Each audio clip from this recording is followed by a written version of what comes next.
And with this, Namaskar! Rakshak from NFL Masala here, where we talk about all the latest happenings in the NFL with a little bit of spice. Now, for those that are wondering, why am I just saying this alone? Because right as of now, Anand is he will not be doing this episode for today. But guess what? I am not alone, and with me, I have our NFL Masala's newest signing, our own Adam Schefter, our own Ian Rappaport, and our own Ari Mayroff. Please welcome to the building, Mr. Abishek Ramani. How you doing, man? What's up, fam? How's it going? Yeah. Well, first of all, I mean, thank you for accepting this at the very last minute. But I mean, like, even though like it's been a tumultuous week, we got lots of football to talk about. So, are you ready for this, man? Of course, sports heals all wounds, right? That's what I can't tell you how happy I am that I don't have to see political ads anymore during sports games, and it's now just purely sports. Oh, we finally got there, man. Yeah, definitely. And I think like there's an NFL memes. Like how we have NFL memes. So Yeah. They had like pictures of like I think they had like this one ad like people like when they won the Super Bowl they're like crying. And then the meme is like every like not seeing political ads anymore. Yeah. That was brilliant. Or the No Sean Moreno meme, the gif of him tearing up, right? In the Oh, Super yeah. Bowl. And it's like no more political ads. Like, dude, I don't know if it's if it was just me, but I mean, not going to delve into the whole politics stuff, but like, is it me or was this year like the ads and all that stuff? It was excessive. It was too much. To be honest, it was way too much, man. Like, I really appreciate Amazon Prime when Thursday Night Football is on. They don't do any political ads because they said we're not going to be doing that.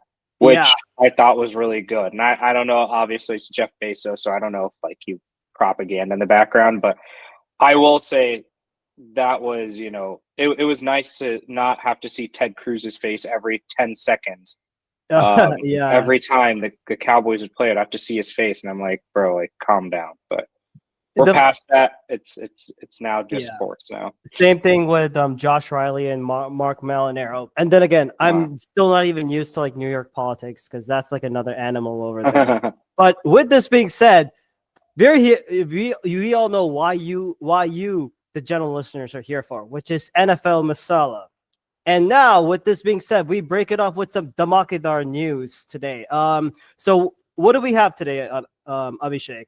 What was your breaking news you got? I know. So we've got some, and this hurts deep. It's a deep cut for me. Got Dak Prescott. We've heard a lot about his injury. We saw it live. We saw him hobbled, and it looked like he was about to come back into the game. But now it looks like it is a season-ending injury. He will be getting season-ending surgery, and he will be out for the rest of the year. So now, my 3 and 5 Cowboys, who are going to be playing you guys this weekend, will be turning to Cooper Rush, and apparently there are packages for Trey Lance. So I don't know how much more clown shit's going to be, but it can't get worse than this, could it? Maybe it will. So who knows? Yeah. I know that's one of the biggest news is I know you had a couple. Yes, definitely, and I do apologize for not saying letting the users know. Like, and by the way, just as we started with the Makidar news, and then in a special segment, of course, I'll be recapping we'll be doing a bit of a Week 9 recap. I'll be recapping my Eagles. Abhishek is going to be recapping the Cowboys game, and then if we had a game that we spotted or like the Masala games of the week. And then we will also recap Week 10. This is the special Week 10 because it is finally we have a proper NFC East showdown. I think maybe, but let's see what it is. It is Cowboys versus Eagles. I'd say it's one of those old rivalries that people will never forget. It's brought us so many. No one will ever. No, like today's age, they may not understand what OG football fans like watched back in the day. Yeah. Today the league is soft today. Everyone's friends, but in the past, man, it was tough. Definitely. And no, what was the one adjective that we've started including in NFL Masala vocabulary? Something about dogs. Oh yeah, Dog shit. That's what it was. yeah. There Yeah, we have it. was This is dog why shit. we got him. All right. So with that being said, speaking of a Kachara moment or dog shit news, New Orleans head coach Dennis Allen was fired this Monday, November 4th. After and with that being said, they also mentioned that special teams coordinator Darren Rizzi was named the team's interim head coach. This was first reported by Adam Schefter of ESPN, and this move, I'm gonna try not to laugh, y'all. This move comes. I'm sorry. Give me a sec. This move comes after the New Orleans Saints loses 23-22 to Carolina. That was sad. That was awful. How do you lose to the Panthers, man? Jeez. I mean, I'll talk about it more in the Punch Minute segment, but I mean, I want to explain this. This is the Panthers are one of the worst teams. How on earth? And I need help with logic here, Abhishek. How do you start the season 2-0 and then you lose 7 straight? Dude, I really don't know. And one of those 2-0 games is they dropped 40 on or 45 on the Panthers to start the year. Mm-hmm. And they dropped 45 on the Cowboys, and Kamara goes off. And, we were like, okay, this is the Derek Carr that we've finally been, this is what we envisioned. Olave was there. Rashid Shaheed was there. Kamara was healthy. The defense was starting to look good. I mean, and then you lose. I think they played the Eagles the next week, and then you lose a dogfight. It was a dogfight in that game. It was a good, and I think the Eagles they focus primarily on stopping Kamara, and that's how apply pressure on Derek Carr, and you're gonna win the game. Jalen Hurts played like garbage, but they played. It was a defensive showdown, but then it as much as I mean it's injuries. I would say honestly, let's be real. You missed Derek Carr for what 5 weeks of the 7-game losing streak. Mm-hmm. He misses that. He leaves the Chiefs game, and the offense was never the same. And this is what bothered me about Dennis Allen. I'm glad that, usually I've always blamed players for these losing streaks because they're at the end of the day they're on the field. But I'm sorry, what did you see? What did you see in Spencer Rattler that told you that he should be starting 4 weeks in a row? Dude, he couldn't do anything. And they said that he was better than I think his their backup QB's name is Hayner, or I might be pronouncing his name wrong. Or Taysom, or even Taysom Hill, who's Taysom Hill was hurt. Taysom Hill was on IR, so they didn't have him. But Jake Hayner, that's what his name was. The game versus the Broncos, I believe they were down. They got smothered, right? They got destroyed on Thursday. Dog walked. They got dog walked. And it was it was the whole Sean Payton back in New Orleans, whatever. The game started pretty good because it was I believe it was 3-0, and then it became 13-3, and you're like, okay, Spencer Rattler's making a throw here and there. Then the second half started, and you're like, what the hell just happened? And you know who scored the touchdown? Their only Saints touchdown? Who? Jake Hayner. He came in and started. And he was diming and dishing that one drive that he had. I wouldn't be shocked. I'm going to look up his stats real quick. Yeah. He had one drive. He was 3 for 4 through 38 yards and a touchdown. What tells you against the Denver D, who's really good? Right. The Denver defense might be the top 5 defense in this league today. It might. Fringe top 5, definite top 10 to me. Mm-hmm. But it's Dennis Allen deserves to get fired, man. I mean, I don't get how you don't decide that Jake Hayner is the better option. I believe I want to, and they never. I don't think they ever started Jake Haener until they had to. And I want to say no, they never did because I'm looking at their schedule right now. They played the Broncos or post Carr's injury. Remember they got dog walked by Tampa Bay. Yeah. They were up 24. They were down. I think they were down 17-0. Then Spencer Rattler went off. Kamara went off. They were up, 27-24. Next thing you know, they lost 51-27. That should have gotten him fired that day. Like, you don't score 27 unanswered points and walk away. And he's a defensive-minded coach. Let me remind you that. And not only do you get dog walk, so he started the Bucks, the Broncos, and the Chargers. He started 3 weeks, and I don't get it, man. I don't get how Dennis Allen doesn't think that Haener's. I'm not saying that he would have won these games. Don't get me wrong, right? But I think you definitely put up a better score than 26-8 versus the Chargers. So. Sorry, went on a ramble because in fantasy football I own Kamara, so watching Spencer Rattler trying to throw deep to Shaheen, I'm like, bro, Kamara's right there, just throw it to him, that irritated me. So I had to trade. I traded Kamara away because I was like, I can't do this. I feel you, man. But, and I mean and I know I'll get a little bit more into the into the Punch Minute segment, especially with the Panthers versus Saints. But it's a very footnote because did you know that Derek Carr is responsible for Dennis Allen to be fired twice? I did. I saw that. That's hilarious. That's hilarious. He's the QB in both times. Yeah. Yeah. By the way, for those that need the reference, when Derek Carr was playing for the Raiders, Dennis Allen was the head coach, and Allen got fired for this disaster train of a project in Josh McDaniels.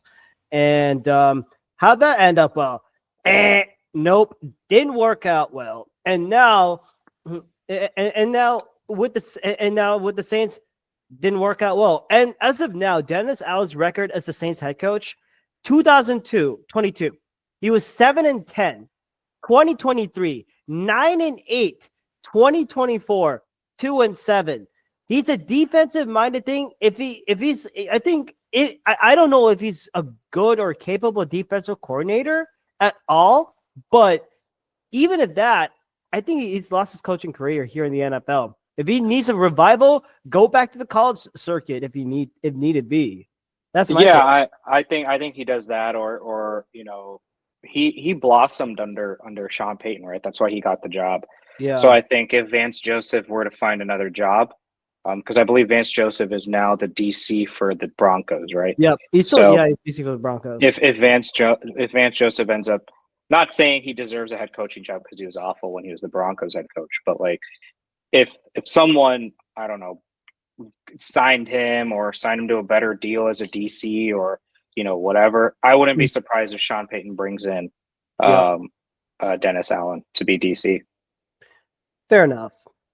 All right. I will say Saints are in cap hell, so they deserve it. They deserve for paying all these people God through the roof to try to. I mean, I get what they're trying to do, try to get one more out of Breeze. Mm-hmm. But when you knew that Breeze had a noodle arm, it was time to move on. And they held on. Like Cam Jordan is washed. I mean, glad that and we're going to talk about this later on trade deadline moves, but they made a move that I thought that helped them a lot in terms of relieving some cap space because they needed it. And speaking of news, please break away the Bakadar news that you. I will. There's actually one more before we get into the whole trade deadline and all that talk. The king is back. Our last year's offensive player of the year, Christian McCaffrey, will be back week 10. He will be starting. He's starting versus the Bucks. I am very excited because selfishly, I traded Kamara for Christian McCaffrey 2 weekends ago with the hopes that CMC would be back. He is back. Our glorious king is back. This, man, if we thought that the Niners are dangerous today, and they were, obviously they've been injury riddled here and there. Yeah, man, see him and any broadcast you watch, it's been red zone efficiency first for the last 4 years and 29th this year. You got the glorious King back. He fixes that. He is the reason why the Niners have been struggling in the red zone. They cannot score. Purdy has to try to do like magic. Now all he has to do is hand off to CMC, and there are going to be touchdowns. It opens up their offense a lot more. Debo will be a lot more open. Kittle will be insane. It's Niners. I think their record is what, 4-3, I believe. I think it's like 4-4 or 4-4. Man, they could go on a run. They play the Bucks this week, so that'll be an exciting game. But they could go on a fun run. Oh, 100%. And speaking of that, I mean, now that you mentioned with CMC coming back, or as I like to say, like how old rap heads like myself like run CMC being back over there. I mean, you already noticed there are two emergencies: Jordan Mason and Isaac Guerrero. San Francisco, and yes, I believe Ayuk is out for the year. Yes, Ayuk is done. You have Juwan Jennings, though. Juwan Jennings, George Kittle, Jordan Mason. I mean, having Jordan Mason and Isaac Guerrero being like showing off what they can do. San Francisco can literally play like, oh, we're gonna make you go for CFC. Psych, Guerrero, go after them. They literally have they literally have a Hydra attack of running backs that they could do. If you remember back in the old days of the New York Giants when they had Brandon Jacobs, what's his name? Oh my God, Rashad Ahmad, Rashad Bradshaw, or someone like that. I know who you're like. It was a 2012 Giants running back. That's who they had, like Ahmad Bradshaw, and or it might have been 2011. I don't remember, but it was the one with Brandon Jacobs. I remember. Yeah, Brandon Jacobs and Ahmad Bradshaw. It was a double threat or a Hydra running back system. And we see that with today with the Lions. You see David Montgomery and Jahmyr Gibbs, right? And I see that with the combination of and I think if I'm the Niners, yes, I get like you want CMC back and he's such a big part, but we also know how valuable he is, right? So coming off what he was saying, a strained Achilles, or what did he say? A strained hamstring or something. No. It was Achilles. That's why he was on IR, because his injury was like it was a strained Achilles tendonitis. Achilles tendonitis, correct. That's the word I was looking for. Yeah.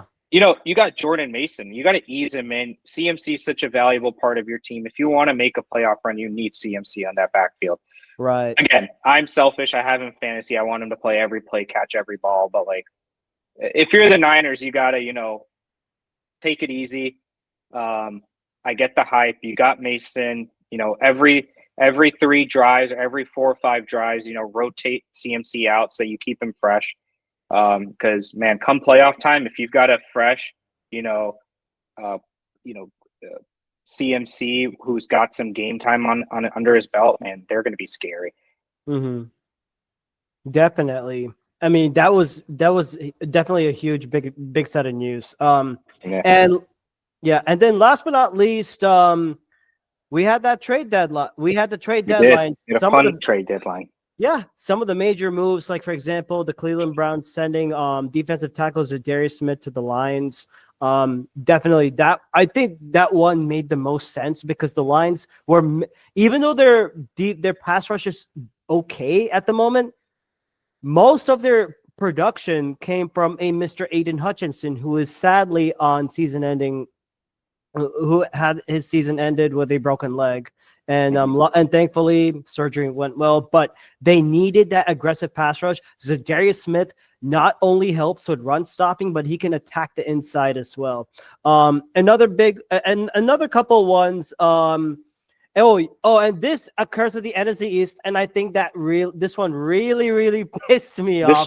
This one hurts the most because the New Orleans Saints, they traded cornerback Marshawn Lattimore to the Washington Commanders of all teams. Like, I will say, man, it's the Commanders are, they whatever shit stain underwear Dan Snyder was, they're finally burning that underwear out, dude. This team led by Jaden Daniels has been sensational. You know, they're 7-2 on top of the god awful NFC East. But you know, but their defense needed help though. You know, Jaden Daniels, while they're 7-2, they obviously, we know the Hail Mary versus the Bears, but Hail they Noah, couldn't. that's what they're calling it. Yeah, but they really couldn't stop. Like Benjamin St. Just was doing really good. Like he's got allowing like around 2 yards per coverage snap. So I mean, he's doing pretty decent in my opinion.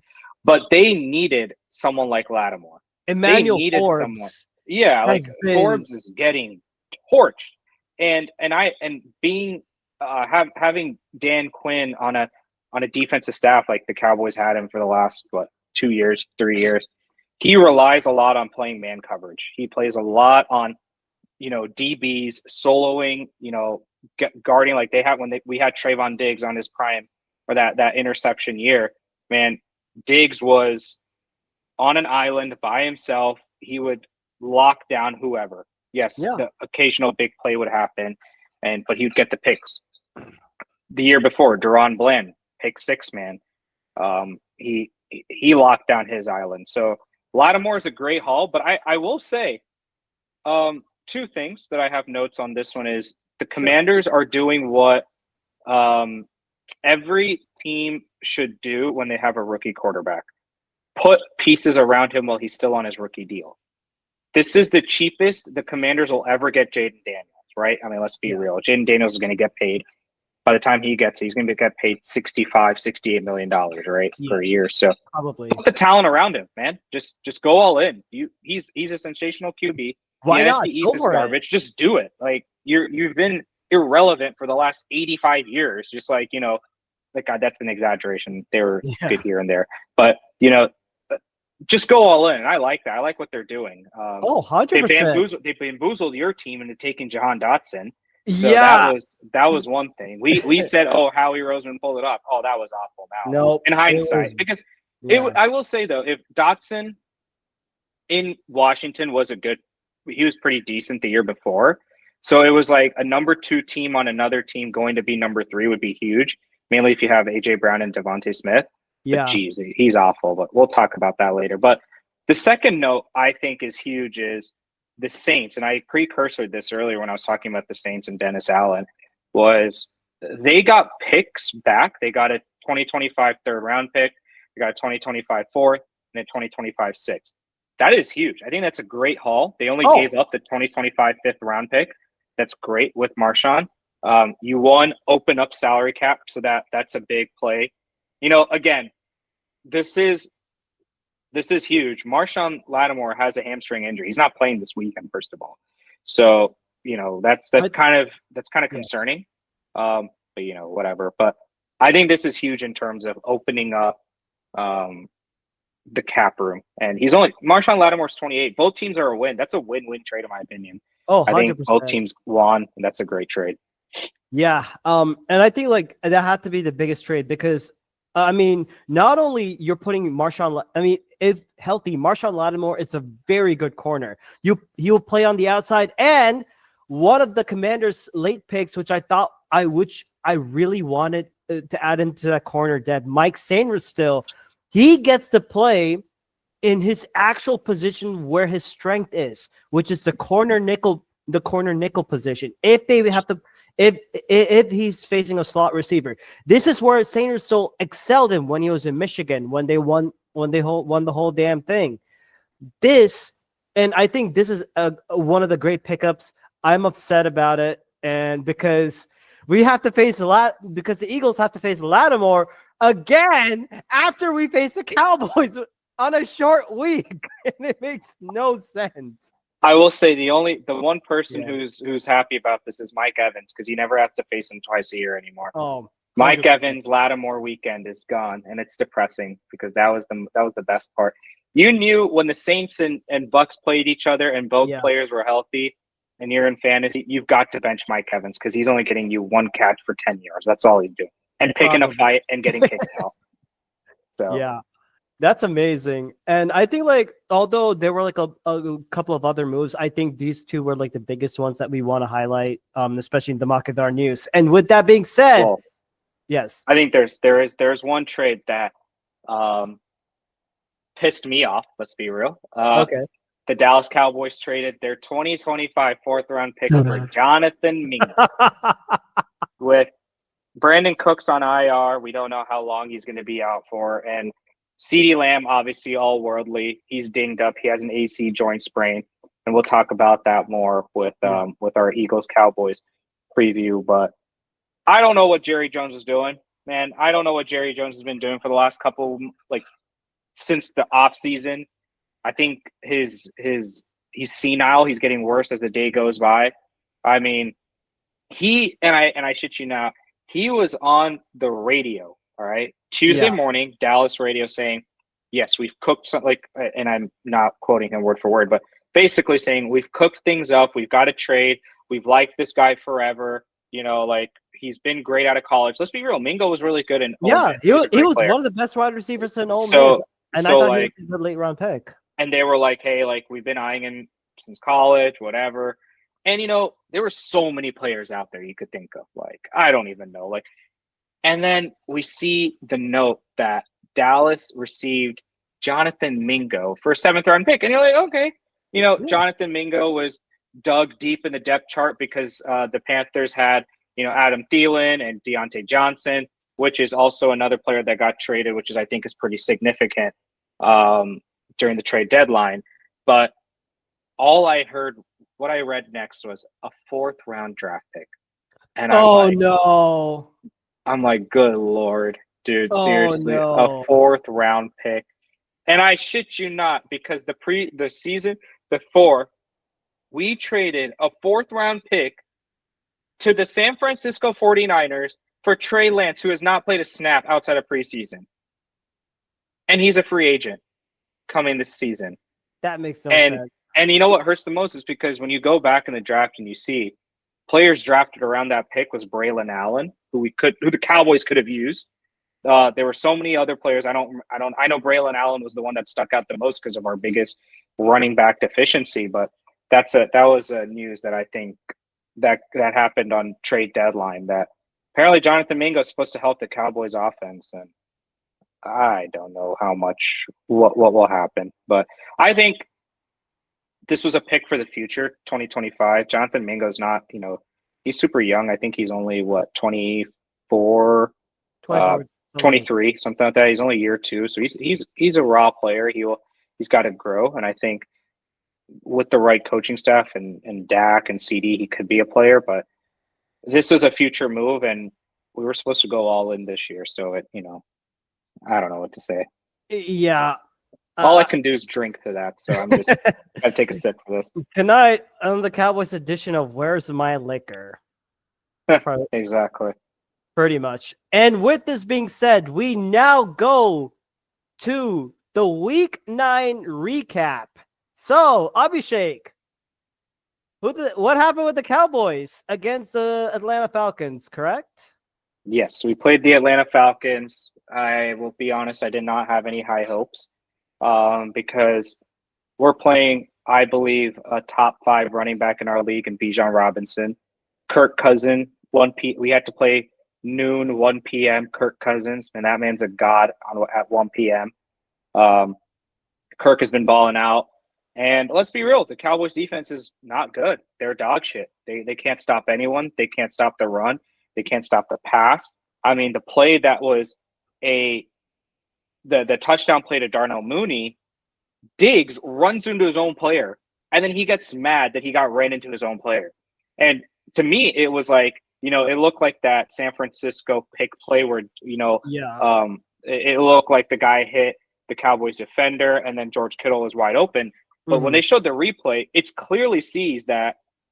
can clearly see that Trayvon Diggs had no clue what's going on, and he's blaming other people. Darnell Mooney, wide open touchdown.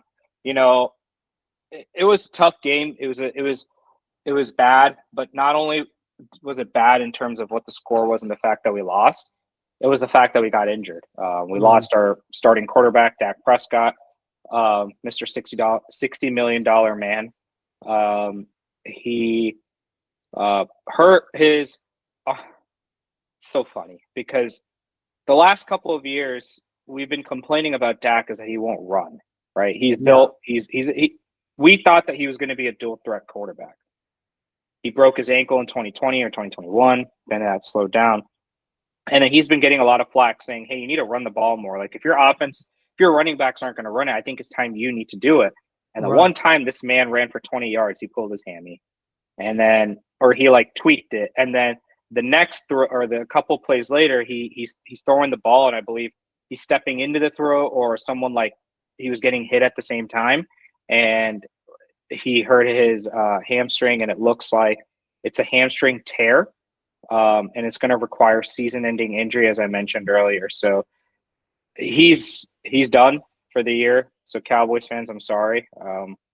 The season's a wash, and we're going to have to watch Cooper Rush play. But it'll also be interesting if Cooper Rush plays and he wins a couple of games. Got to really question if $60 million paying Dak was really worth it. Again, not saying shit, not saying that Cooper Rush is better than Dak. He's not. It just makes you think. But yeah, that was what happened. The defense. I mean, I think the Falcons are the real deal. Them and the Bucks are, I believe, are going to be the top two teams that come out of the NFC South. Kirk has been balling. I mean, coming off the Achilles injury, I think he's going to be comeback player of the year. I think he deserves it.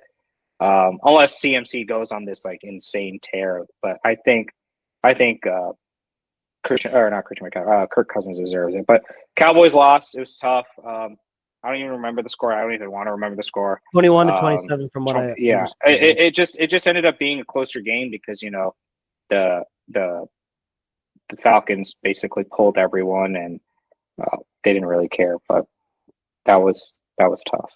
But your Eagles won, man. They eked it out. Oh yeah, and I have to get and this is where I go on one of my favorite moments. Everyone is here for it. Welcome to another episode of the Ruckshuck Rant, where I go, where I have to call out on head coach. No, scratch that. North Korean agent Nick Sirianni. The Eagles. It was supposed to be a blowout game. It was supposed to be the Kelly Green game. And thank God we won with the Kelly Green jerseys and we inducted LaShawn McCoy, Eagles legendary running back who still holds the Eagles record for most rushing yards. It was supposed to be a blowout game. If we were supposed to, beat our old head coach, Doug Peterson, easily. But the Eagles not only had to face ref ball, which I will get to, we also have to face off against Nick Sirianni. Again, North Korea Nick. I honestly swear he's a North Korean agent, Abishek. I swear to God. And if the Eagles even want to make a playoff run, they cannot have this man in the building at all. Getting bailed by high-end talent does not do it. Why am I taking crazy pills? Please tell me if I'm taking crazy pills. Man, Sirianni he's just unlikable. Like there are coaches that you hate. Like you hated Bill Belichick because they kept winning, right? Yeah. So like that's what you hated about him, but you respected the fact that he was so good. Nick Sirianni you just hate because he's him.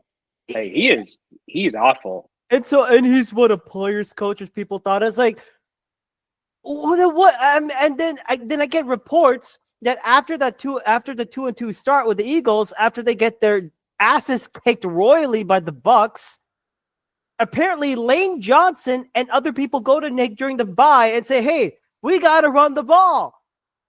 I'm like, you idiot! Why did you do that earlier? I mean, you signed the best running back in the league in free agency. What are you doing? My thoughts exactly. And I will say this. There's a difference between aggressiveness and recklessness. This was the latter. You nearly costed the game with so many 2-point. I lost track of how many 2-point conversions the Eagles tried to go for. And fourth down tries that weren't successful. You literally left 9 points on the board. Yeah. That was costly. And a ref ball mistake, which should not have happened, which I will get to later. But if I want to break it down a little bit, offensive, defense wise, other than with Kellen Moore running this offense, man, this was very good. Air and ground. Jalen Hurts, another clean game, 18 for 24, 230 yards, 2 touchdowns thrown. And apparently the Eagles finally broke their we can't score in the first quarter anymore streak. They blew, and the funniest thing, the first drive they go 3 and out. They punt it.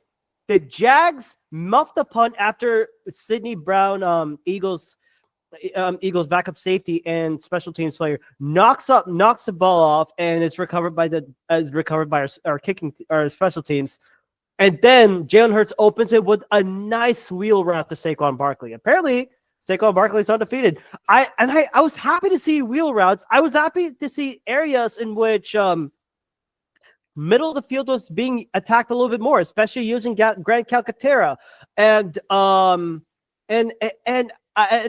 got to talk about this. And this is actually a Masala moment of the week.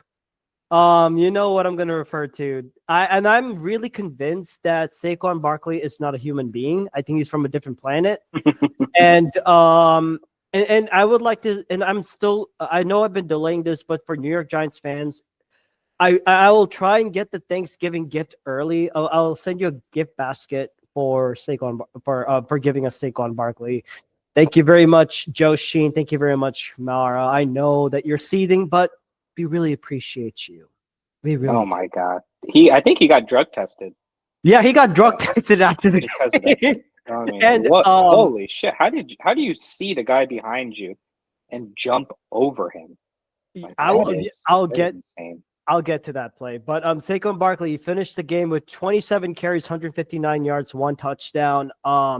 He was literally like my player of the game, and he also had 3 receptions, 40 yards, and 1 touchdown. But then we have to talk about this one play as the Jags are making their comeback. The drive, Jalen Hurts hands off to Saquon. He is tripped down. He is touched and he falls down. Apparently, he fumbles the ball. See how I'm using air quotes. Trayvon Walker, defensive end for the Jags, who I thought had a really good game, picks it up and runs it all the way for a touchdown. And they say the call on the field is confirmed touchdown. Refs, that was not a fumble, you stupid blind refs. And I recommend if you need to go for LASIK surgery, I will send you a coupon. I will even send you fucking lens crafter appointments for this shit because you need to get your eyes checked. Even I forgot like it was a CBS game. I don't know who the rules assistant who's with the other 2 commentators said like he was very confused by the ruling. He said that should have been down. It would have been 2nd and 4.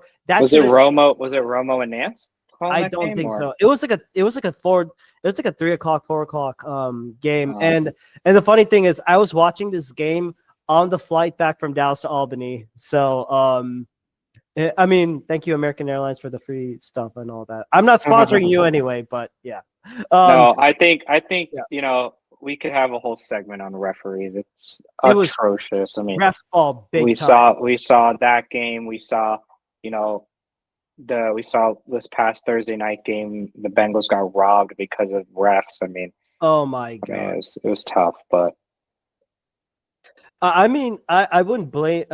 I understand with that, but also with being said, like there were a couple of scary moments that I saw. AJ Brown being out of the game halfway. It was like by halftime, I see AJ Brown like going into the locker room. He was only had 2 catches for 36 yards, but this is why I am very impressed with the Eagles because you don't need just AJ Brown to win games. You got Mr.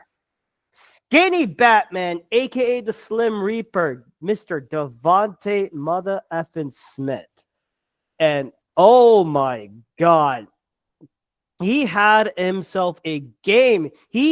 Especially like in small 3rd down plays, Devontae Smith, third in one drive. Devontae Smith, 3rd and 6, makes a catch, gets a first down, and then beautiful post route. He goes for the in same drive, attacks, gets the first down on a 46-yard. I believe it's a post route.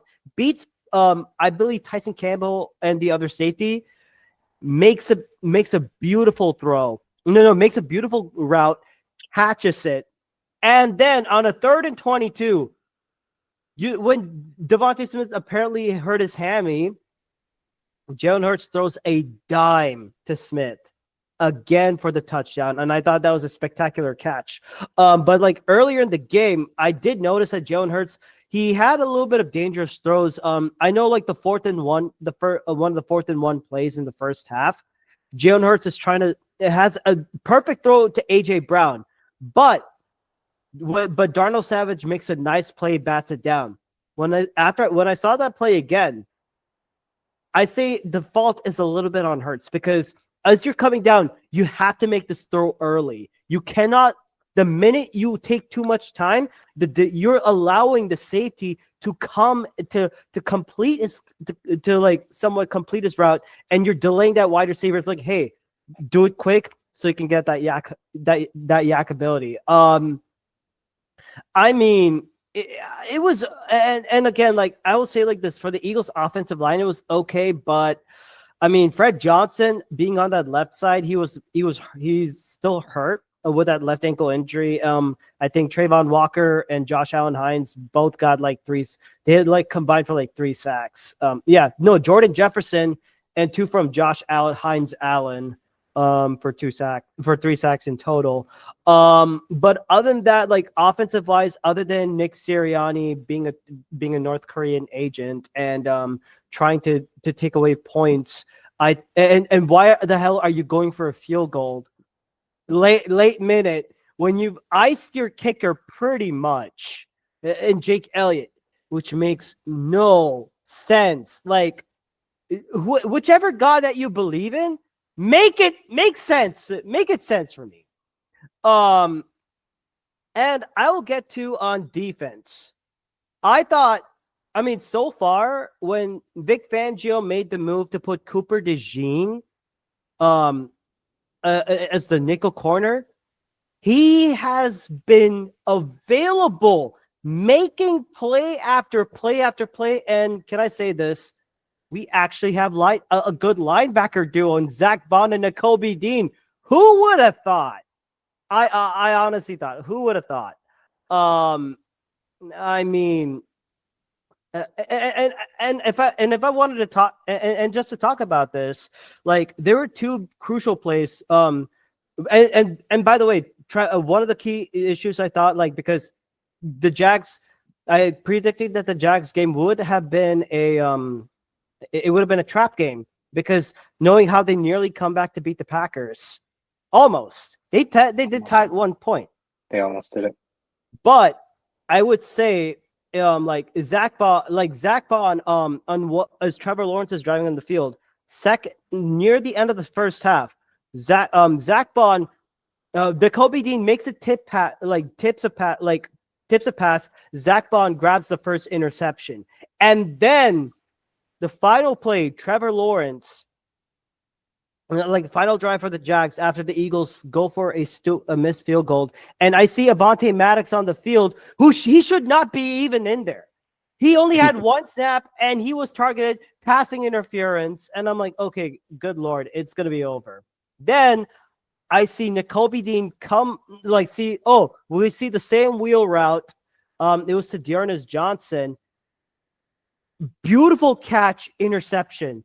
This is and I honestly thought I usually think Nakobe Dean is not that much of a coverage linebacker. He's more of a third of a blitzing linebacker and ability to stop the run. But Zach Bond being on another level, like actually being like one of our best free agency pickups. I never thought I would say this, but Howie Roseman, re-sign Zach Bond to you got to re-sign Zach Bond.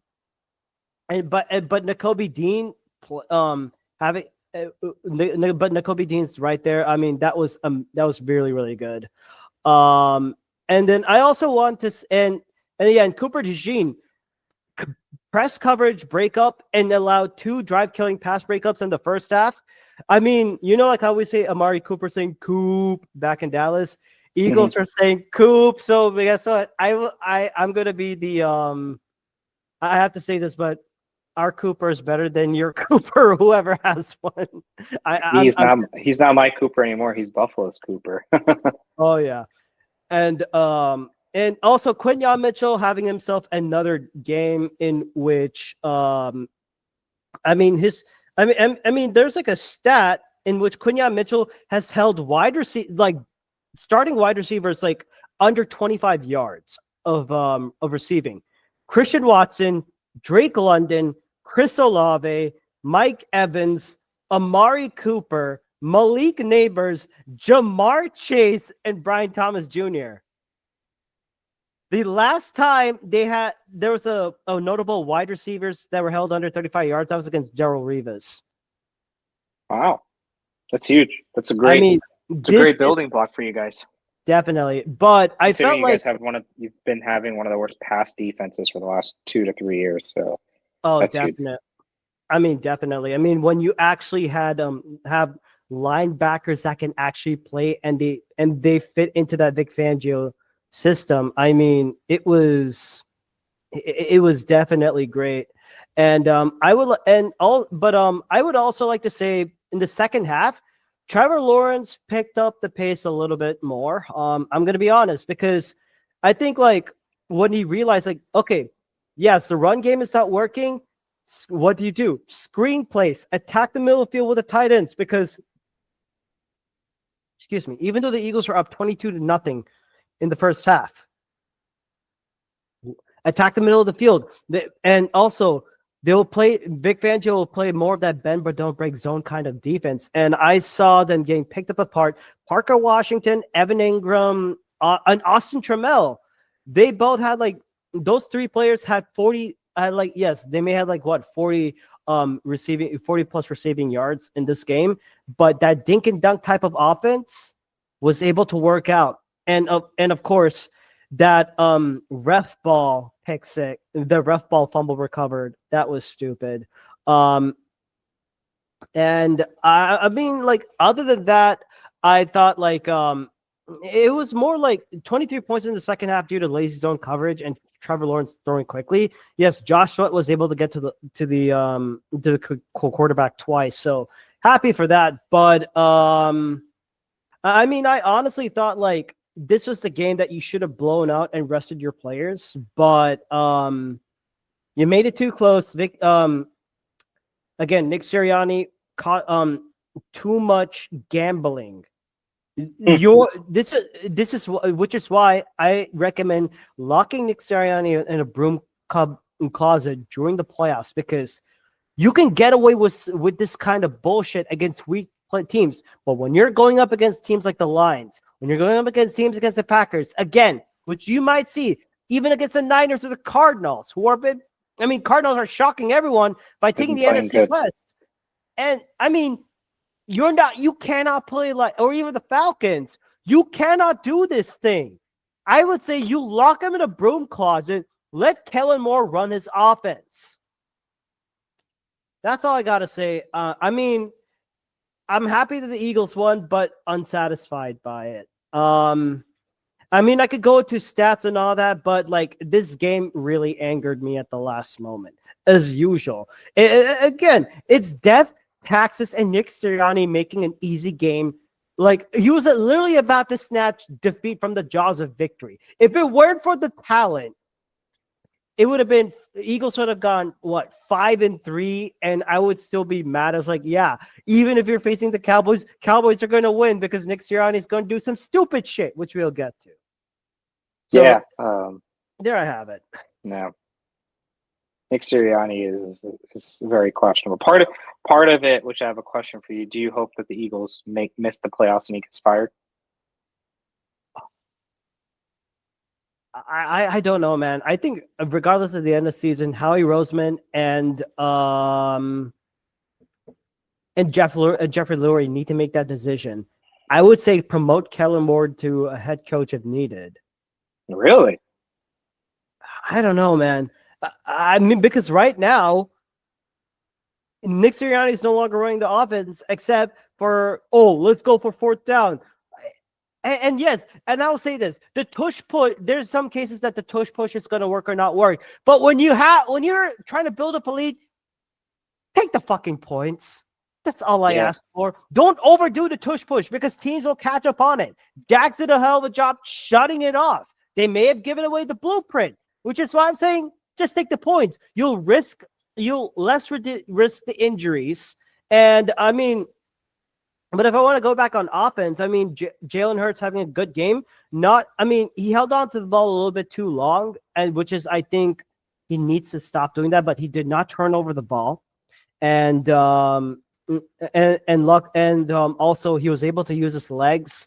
I mean, one beautiful play to make it 17-10, I believe, or I don't know what the other score was, but he was able to force like a QB draw open, run in for the touchdown, and like just glide in over Fred Johnson, who later got hurt in that play. But I think like it's a matter of like the body count and the injuries is piling up. This is where you have to be sensible. Take the points. You don't need to risk tush pushes or anything. Like you I will don't need. say what's nice is for you guys, you get Dallas Goedert back this weekend, which is a huge safety or security blanket for Jalen Hurts.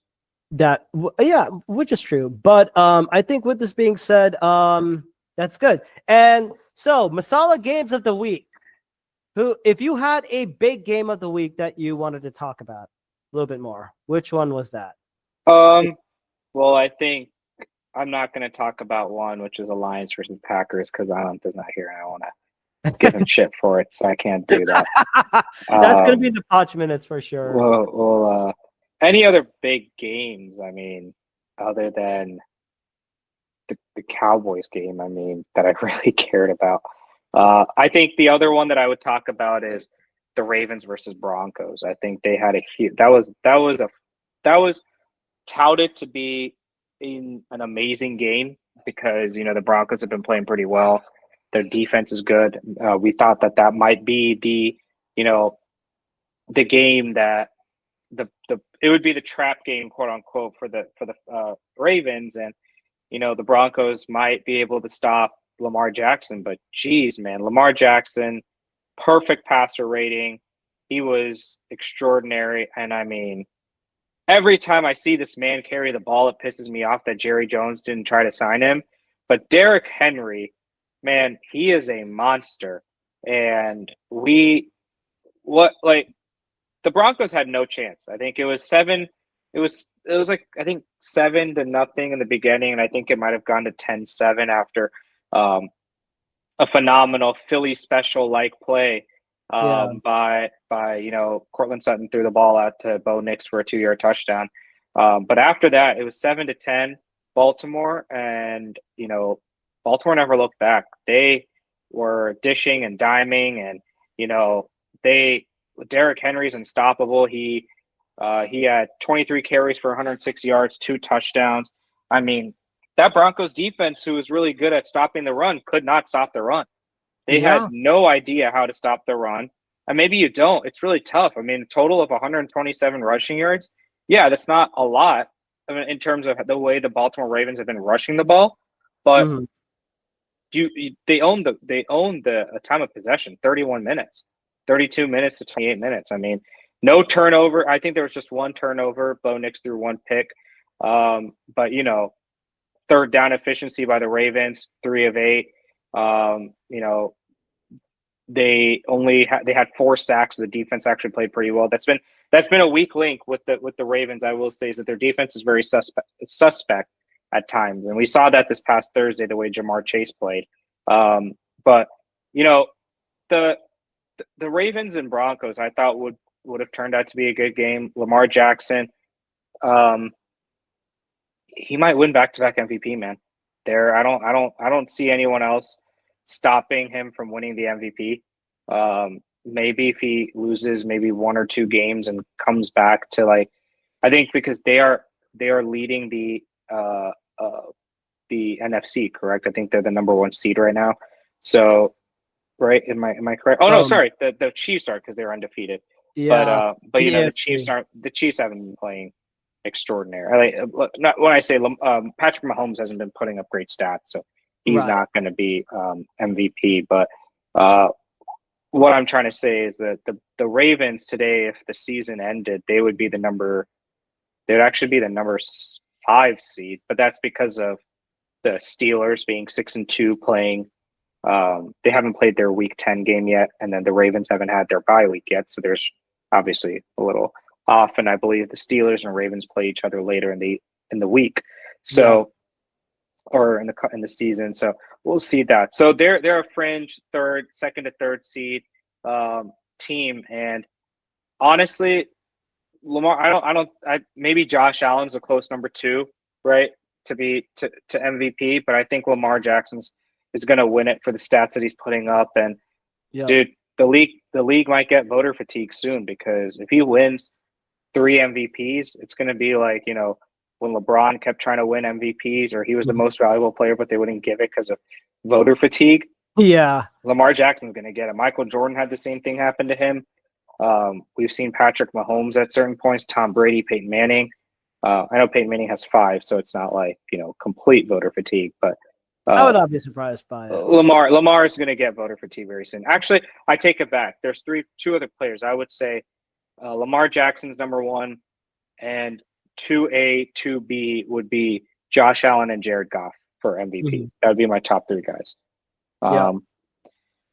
Yeah, perfect pass rating. He was 16 for 19, 280 yards, 3 touchdowns. Had a beautiful bomb out to Zay Flowers for a 53-yard pass at the end of the second quarter, going into halftime. And then after that, they just ran the ball, didn't look back. And Derrick Henry's insane, man.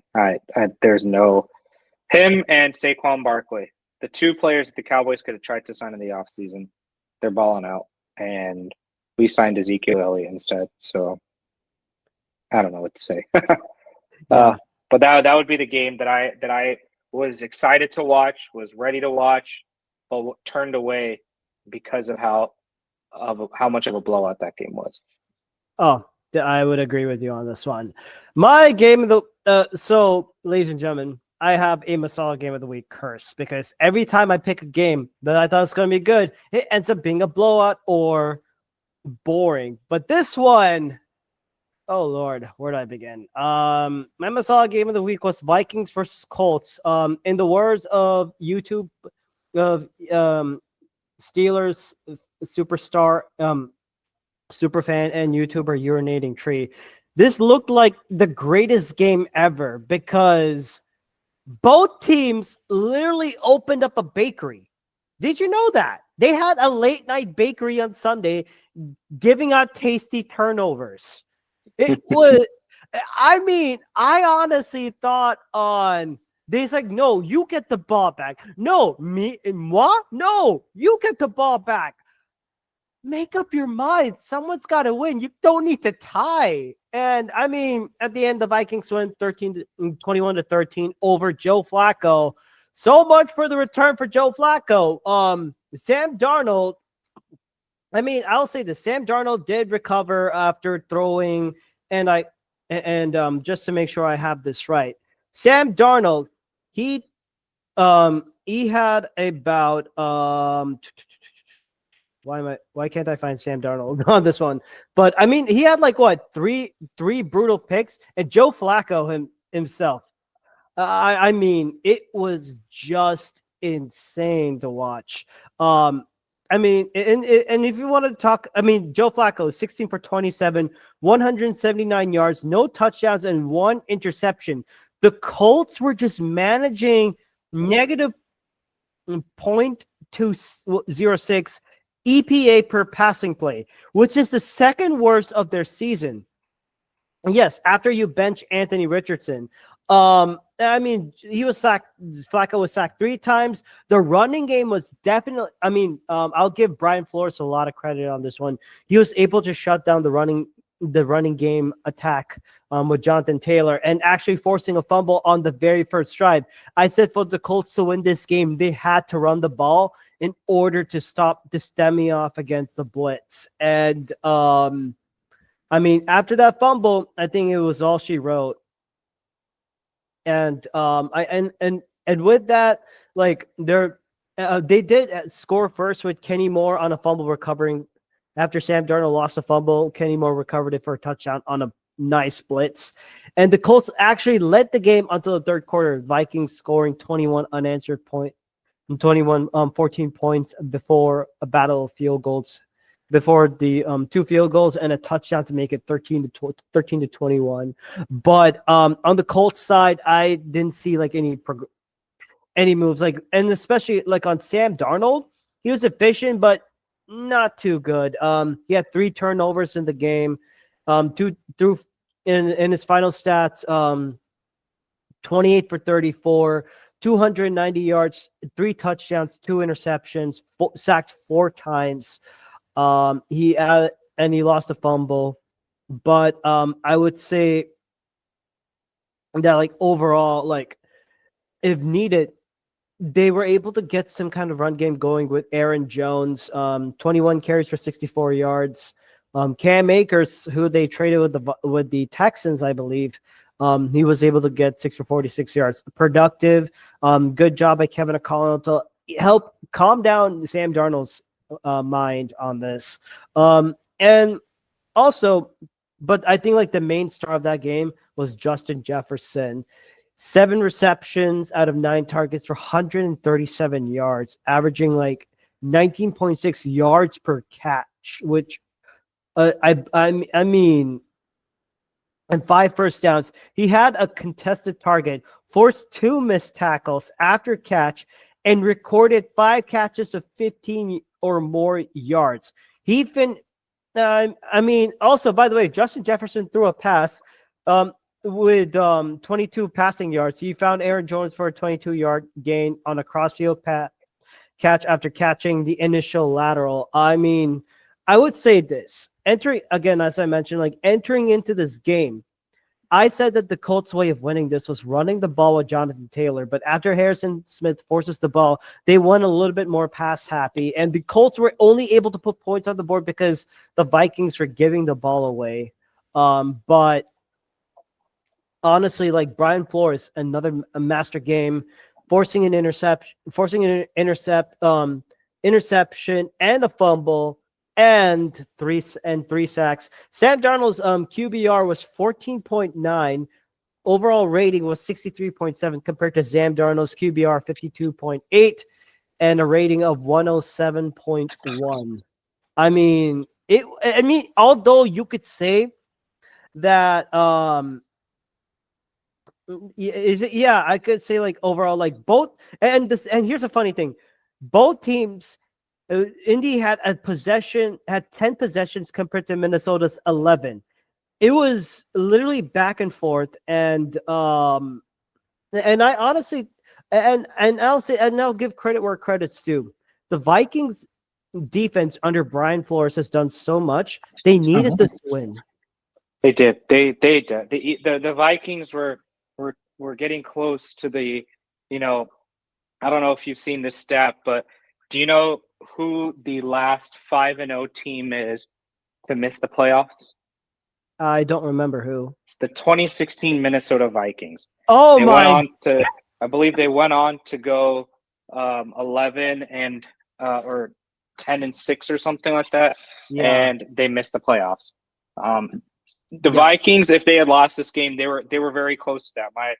My future brother-in-law, he's a big Vikings fan, and he was rage quitting, and he was watching the game with me. He was, because they went up 5-0. They lost the last 2 games. One of the games was completely stolen. Ref ball again. Yep. Sam Darnold face mask should have been called, wasn't called. But this is a game that they needed to win, because if they didn't win, not only does it bring back the harsh memories for Vikings fans saying, really, like, again, but you're in the most competitive division. You can't drop games, right? Like the NFC North is a bloodbath. We might witness from the NFC, we might see 3 teams come out of that NFC North to get, the division spot plus maybe three of the wild card spots. I would not be surprised. There's a really, really good chance that we might see a like a Chicago Bears kind of team who's currently 4-4 right now, potentially be like I don't know, like 9-7 or not 9-7, sorry, 10-7 or 11-6, and miss the playoffs because there's not enough spots to get in. I would not be Right? surprised by that. I wouldn't be shocked about that. They needed this win to stay up in the NFC South in the playoff race. It's tightening up. You've got other teams that are coming right behind them. The Packers are behind them. The Eagles are behind them. Yep. I mean, to an extent, the Commanders are right there in fringe spot. You know, we just talked about the Niners are coming up. Rams are playing really good. So they needed this win. As I'm pretty sure Vikings fans are glad that they got this win, despite the way Sam Darnold he was pretty questionable throughout the game, but he pulled it off when he needed to. So props to him. Mm-hmm. Definitely. And I mean, excellent analysis. And with this being said, we move on to everyone's favorite segment, the Punch Minute Recap, where in this one, Abhishek will be recapping the short recaps of the AFC games, while I recap the short versions of the NFC games. Lead the way, Abhishek. What happened in the AFC? Thursday Night Football, we got probably what should have been the most hyped up matchup based on record. The Houston Texans, the AFC South champion from the previous year, led by C.J. Stroud, Joe Mixon, Nico Collins, Stephon Diggs. The team was ready to be a great game versus the Aaron Rodgers New York Jets. Initially without Devontae Adams, but obviously after the struggles, they picked up Devontae Adams. And as we all saw, the connection of Aaron Rodgers and Devontae Adams was back. Man, Rodgers he had an efficient game, 22 for 32, 211 yards, 3 touchdowns. Played like that old Aaron Rodgers that we've been waiting for the last, 9 weeks. And Devontae Adams, like I said, that connection, 7 receptions, 91 yards, had a beautiful go route that Aaron Rodgers hit him right to end the game. Pretty much sealed the game for the Jets. Again, C.J. Stroud, very questionable game. The last couple of weeks, he's looked very suspect. Brings back some questions on, is this his sophomore slump? Or is this the fact that he doesn't have Nico Collins, who's a great receiver for him, and no Stephon Diggs, as we know, tore his ACL. But C.J. Stroud, 11 of 30, 191 yards, no touchdown. Basically rode the back of Joe Mixon. Joe Mixon had a great game, 24 carries, 106 yards, a touchdown. Was actually not a snoozer Thursday Night Football game. We've had a couple of snoozers, but this was a fun game. It was nice to see, the Jets finally, either going to pull off maybe their season-ending loss, but they pulled it out. They're still in the hunt. They're 3-6. Don't have a lot of good chances, but it's still alive. Who knows? You got Aaron Rodgers and Devontae Adams, good chance. Another fun divisional matchup. We had the Dolphins at Buffalo. That was the return, the second week of Tua coming back. This was actually the game in Miami, week 2, that Tua got hurt. So this was kind of like, okay, hopefully Tua doesn't get hurt again. The game started out really well. It was a 3-3 ball game, and then it actually went into halftime, 10-6 Miami. But Josh Allen, as we know, turned it on. He was 25 for 39, 235 yards passing, 3 touchdowns, had a pick. But in the third quarter, he had a beautiful 63-yard pass to Ray Davis that they later converted on a 2-point conversion to basically start taking the game away. But we've seen this with the Buffalo Bills. Their defense sometimes becomes very suspect.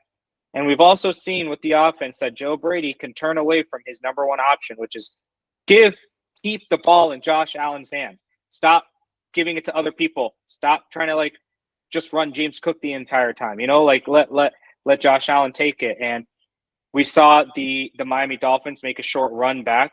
They tied the game at 27-all with 1:38 left. And Josh Allen, being that MVP candidate that he is, drove the ball down. And Tyler Bass, who lost the Buffalo Bills the game versus the Chiefs last year in the playoffs in the divisional game, and had been missing a couple of kicks this year, nailed a 61-yard game-winning field goal. It was a beauty right down the middle. Glad he's back. Glad, Tyler Bass. He's been a great kicker. tough loss for the Dolphins. Pretty much kind of kills their season. Again, they should have. They were going to be a lot better team if it wasn't for Tua being out with the concussion and being out for over 4.5 weeks. So I don't blame them. But this was a tough game. Devon Achane looked great. Tua looked great. So Yeah. Another fun AFC matchup that we had. A little crossover or another AFC game was the Chargers versus Browns. This was a defensive game for the longest time until Justin Herbert realized that he had to start throwing the ball and, actually score some points. Jameis Winston, after being the beautiful, magnificent hero the week before versus the Ravens, reverts back to non-LASIK Jameis Winston and threw 3 picks. Had a nice touchdown to Cedric Tillman, but that was late in the game when the game was pretty much done. They were down 27-3. The Chargers weren't trying, but Quentin Johnson had a great game, 4 receptions, 118 yards, had a nice 66-yard touchdown.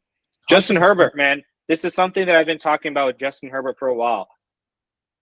In the past, he has had no defense, so he's had to throw the ball over 50 times, trying to win games 38-35, 48-45.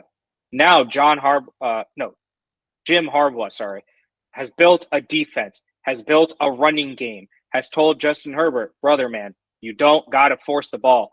Check it down if you need to, throw it away if you need to, run the ball. Look at your first read. Is Ladd available? Is Joshua Palmer available? If not, throw the ball away, man. And the Chargers are a very good coach team. They don't have a lot of they don't have a lot of penalties. This game, unfortunately, they had 5 penalties. They usually don't have a lot. There were no turnovers. Their defense played great.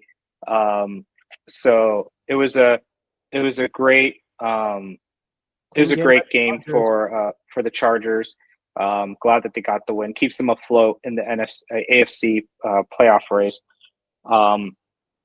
Another game that was, and I'll rattle this off quickly because these are kind of snoozers. But the Titans beat the Patriots in overtime. I will say, shout out to Drake May, had an amazing game-tying touchdown with basically a buzzer beater. Ran around in the pocket, almost pulled off a rookie move by probably getting picked off. Somehow, some way, let that ball out right when he was getting hit. Landed up in, I believe, Ramondre Stevenson's hands. Caught it for a game-winning touchdown, but unfortunately, the Titans scored a field goal on their first drive, and then Drake May threw a pick to end the game. So that was a snoozer, sort of. Next, Bengals versus Raiders. It was a romp, 41-24. No need to talk about that. I will say, Joe Burrow, I feel bad for you, King. You're a great quarterback. You deserve a defense. And actually, you know what? Screw it. You deserve a head coach. I hope Ben Johnson goes to you because you need him. Just shoot Zach Taylor out of Cincinnati. Get him out of there. You need Ben Johnson because he will help you. And I mean, I don't know if he'll fix your defense because you need help on the defensive side. But yes, it's about time Zach Taylor goes away. Anarumo's not that guy. No, he's not. They got good talent on the defense, but for some reason, somehow they always find a way to not give Joe Burrow enough time at the end of the game to do something. But you played the Raiders this week. They suck. They're awful. Whatever. Already touched upon the Ravens, Broncos. Ravens are amazing. Beat the Broncos 41-10. We had and we spoke about this earlier, a little AFC NFC clash with the Jags versus Eagles. We already spoke about that. Eagles squeak away that win. We had another AFC crossover with the Colts and Vikings. We already talked about that game. The Vikings, Sam Darnold squeaked away with that. And I will say, which I thought might have been the game of the week, outside of maybe the Bills and Dolphins game, or actually outside of the Lions, Packers, and Bills and Dolphins, was the Bucks versus Chiefs. And my God, that was a fight. Baker Mayfield's got balls, man, dude. He's him. And I hated Baker, and probably I hated him because he played for OU. And as you can see, I'm a Texas fan, so I hated Baker because he went to because I think I've told this story before. He was when I was in my second year at Texas Tech. In my history of jazz class, I had Baker Mayfield and Davis Webb in my class that one day when he was a walk-on, and I will never forgive him for going to OU. And every time we see Baker versus Patrick Mahomes, I'm thinking about the OU versus Texas Tech matchup where they put like it was literally screw defense, give us offense. And this was amazing too. Yeah, that game was great. It was a dogfight. The the Bucks, as we all know, they don't have Chris Godwin. He's out for the season. They don't have Mike Evans. They don't know when he'll be back. Baker he was that guy, man. He had a great game. The rushing yards for the Bucks is still very questionable. Rashad White and Bucky Irving still can't get more than 100 yards rushing for the Bucks, but they played well. Both defenses played great. Patrick Mahomes, he had one of those vintage Patrick Mahomes games, honestly. 33 for 40, 34 out of 44, almost a 300-yard game, 3 touchdowns. Travis Kelce, that connection was back alive. 14 receptions, 100 yards. He was insane. We got to see DeAndre Hopkins in a Chiefs uniform. He had a couple plays here and there. Didn't really do a lot, but actually no, he did. I take that back. He had 8 for. Sorry, this was not the game that we saw him. We saw him last week. This is the true game that we saw him. This is a true D-Hop. This is the true D-Hop game. Sorry, and he was 8 for 86 and 2 touchdowns. Man, he must be happy to leave Tennessee. Kareem Hunt. Why? Tennessee? Why do you do this? Why? I don't know. Like the defense for the Chiefs was really good, but Baker. He was down. This was where I gained more respect for Baker because he was down 24-17 with, I believe, a minute and 20 seconds left with no timeouts. And that man drove down the field and scored a game-tying touchdown with 7 seconds left on the clock, or 27 seconds left on the clock to Ryan Miller. Yeah. I will say something, though. Shoot. Go for it. The Bucs should have gone for 2 to try to win the game. I thought so too. At least you don't play for overtime because Patrick Mahomes and you're playing Mahomes. Yes, you thought that you could take the chance that you might get the ball back, or get the ball in the overtime and try to win. But man, you don't try to tie. You got to be aggressive. Got to be aggressive. But on the other hand, it was 27 seconds, and I believe the Chiefs. And I need to go back to look at it, but I don't believe they had any timeouts left, or they just had 1 timeout left. So would they have driven down the field? Maybe, maybe not. But you got to take the risk. Either way, you're going to quote unquote lose the game, right? So it's hindsight at this point. I thought they should have gone for 2. They could have won. Would have been a steal. But again, the Chiefs won in overtime as they keep getting away with it. Fun fact: Jawan Taylor did false start and they didn't call it. So what's new in the NFL? But I will say that was the AFC for this week, man. It was a fun. We got some close matchups, eking out wins and some blowouts, but it was a fun week in the AFC. All right, awesome analysis, Abishek, as always. This is why NFL Masala has decided to hire you full time as our correspondent. With that being said, we go to the NFC. Bears versus Cardinals. Oh, everyone thought this was going to be a good game. Oh, we're going to see how Caleb Williams can go up against former OU brethren Kyler Murray. 2 former first-round picks. And it's close game. ... comma ... my ass. It wasn't even close. Bears lose 9-29. Matt Eberflus should be packed away with Nick Sirianni to North Korea. I mean, one play, Amari DiMercado. How the hell did and I believe I was hearing this like in one of the podcasts, and I had to understand this for and this is a drive, 9-14. The Cardinals have the ball with like less than 22 seconds left. 2nd and 5, Kyler Murray incomplete. 3rd and 5. What the hell is this? I see Amari DiMercado breaks the tackles, runs it all the way for a touchdown. You know that the Bears coming. They need a win after that heartbreaker in DC, and then you let this guy run through. I think we're about to see a collapse. Kyler Murray, being the magician as he always is, had I mean, Kyler Murray was like, it was instrumental. I believe Marvin Harrison Jr. had like 100. Marvin Harrison Jr. two receptions for 34 yards. Man, they need to get him the ball. Whoever they're on, who's their James. They ran a lot with James Conner and Amari DiMercado. But I mean, I'll give Jonathan Gannon credit for making this Cardinals team stingy, and they are competing. I think they're. I can't believe I'm saying this. They're leading the NFC West with a 5-4 record. LA and San Francisco are tied with both 4-4, and the Seahawks are 4-5.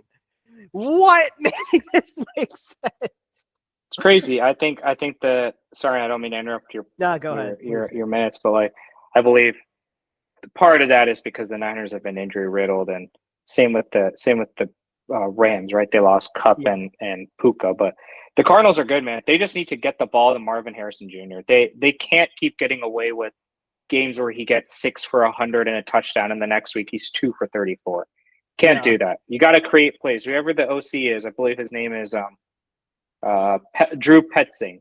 You need to find a way to get him the ball, man. I don't care. Tell Kyler Murray, look at Marvin Harrison Jr. Trey McBride's a baller, though. He's a baller. Definitely. I think he's been emerging he's emerged himself in like as a very capable tight end. Great. And but I'm gonna jump ahead with this one. Saints versus we preempted this earlier.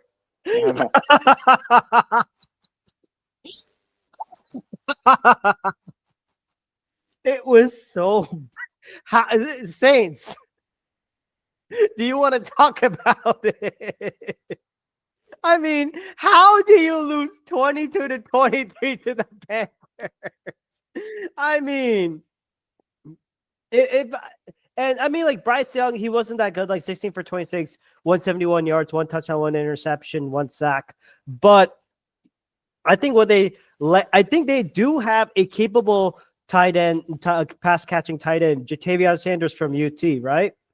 I mean, 4 receptions, 87 yards, very instrumental. And I think this was a Chuba Hubbard game. 15 carries for 72 yards, 2 touchdowns. I think like when they used the running game, and hell, even and I was very shocked to see like Xavier Legette not get a lot more catches, but he did get a touchdown. So I was definitely happy about that. But the Saints, what happened, man? Like, do we want to even talk about the Saints offense? Because I mean, yeah, Derek Carr, he had like, I'm just pulling up Derek Carr's stats. It was 18 for 31, 236 yards of passing, 1 touchdown, 1 sack. It doesn't do anything. Alvin Kamara had 29 carries. Okay, I'll never understand this. How is it that when you have a quarterback who doesn't throw a pick, you have a running back who has 155 yards of rushing, and you lose the game? Make this make sense. In what way do you lose that game? I believe the Saints have the worst defense. I mean, they can't tackle for shit. I think they lead the league in missed tackles. Oh my God! Glad Bryce Young got the win, though. He deserves it after everything. Oh, definitely. And because of that, we did talk about the result of that. Dennis Allen got fired, and I believe Cam Jordan had to apologize to everyone in Twitter/X for that performance. He's been awful. He's been bad this season. Definitely. So moving on. Commanders versus Giants.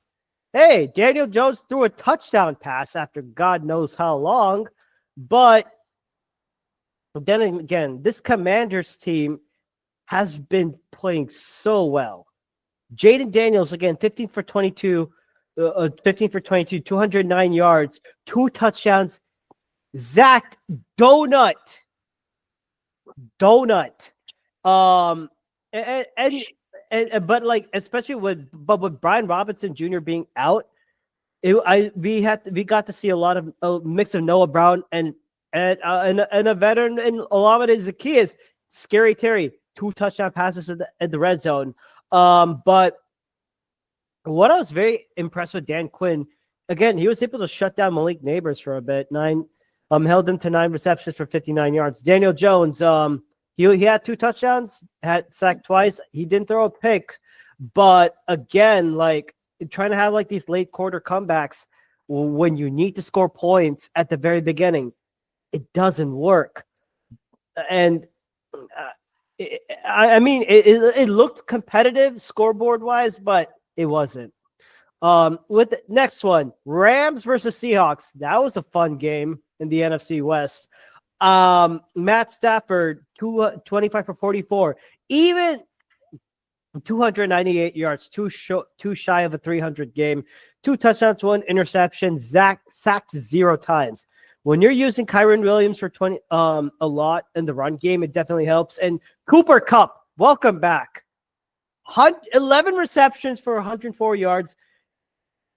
And Demarcus Robinson had himself a game. Puka Nacua was thrown out, I believe. Yep, he was carried. It was right when we expected to see Cooper Kupp and Puka Nacua in the same field. This man gets kicked out. Yeah, but Demarcus Robinson steps up. 6 receptions for 94 yards and 2 touchdowns.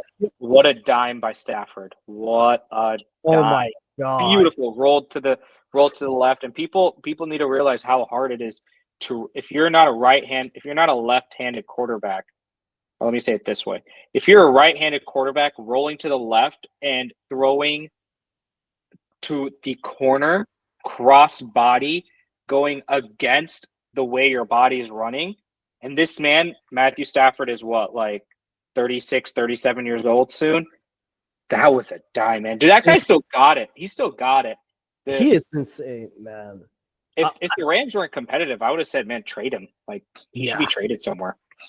And speaking about the Seahawks, Geno Smith, 21 for 34, 363 yards. He had 3 touchdowns, but 3 picks. Literally a 3 for 3. Sacked 7 times, and I believe, I think pick 6. One of them. Oh, we have to talk about this. Cameron Kitchens. I think this was the game time pick 6. When as they're going, I believe it's 101-yard pick 6 for a pick 6. It was insane. And, it was to take the lead. I believe they were tied 13-13, and Seahawks were about to score, and then it flipped. Right. But in terms of sacks, like Braden Fisk and Jared Verse, both teammates from Florida State those two together, I think I'd still believe that they still need to find one more guy who could beat that Aaron Donald. I know Byron Young had himself a good game as well, but overall, this was definitely a fun game. Jackson Smith and Jigba, 7 receptions for 86 of 180 yards and 2 touchdowns. Tyler Lockett, 3 for 63, 1 touchdown. This was a game which they didn't have DK Metcalf, and the Seahawks were able to put some points on the board. So that was interesting. And last but not least, Anand, I'm sorry, but no, screw that. I am not sorry to talk about this right now. Are you ready to pounce on this, man?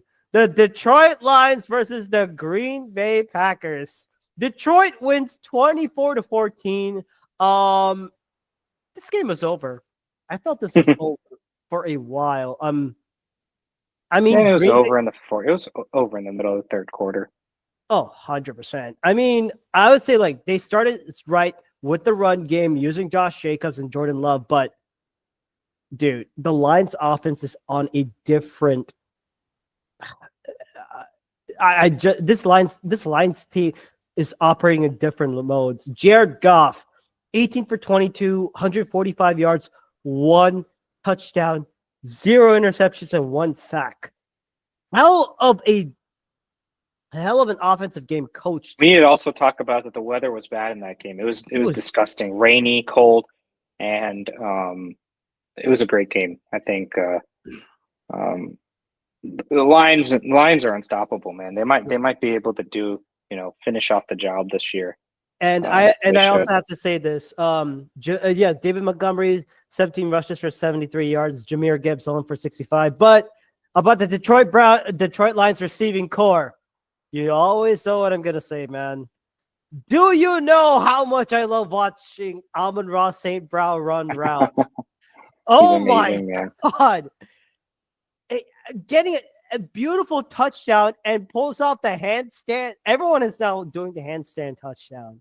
I mean, it was insane. Green Bay, they tried to make a late comeback, but I think it was a bit too late. Jordan Love, 23 for 39, 273 yards, one interception.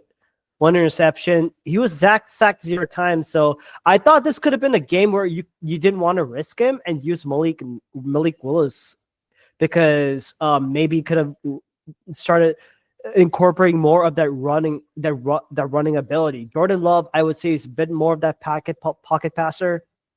Mm-hmm.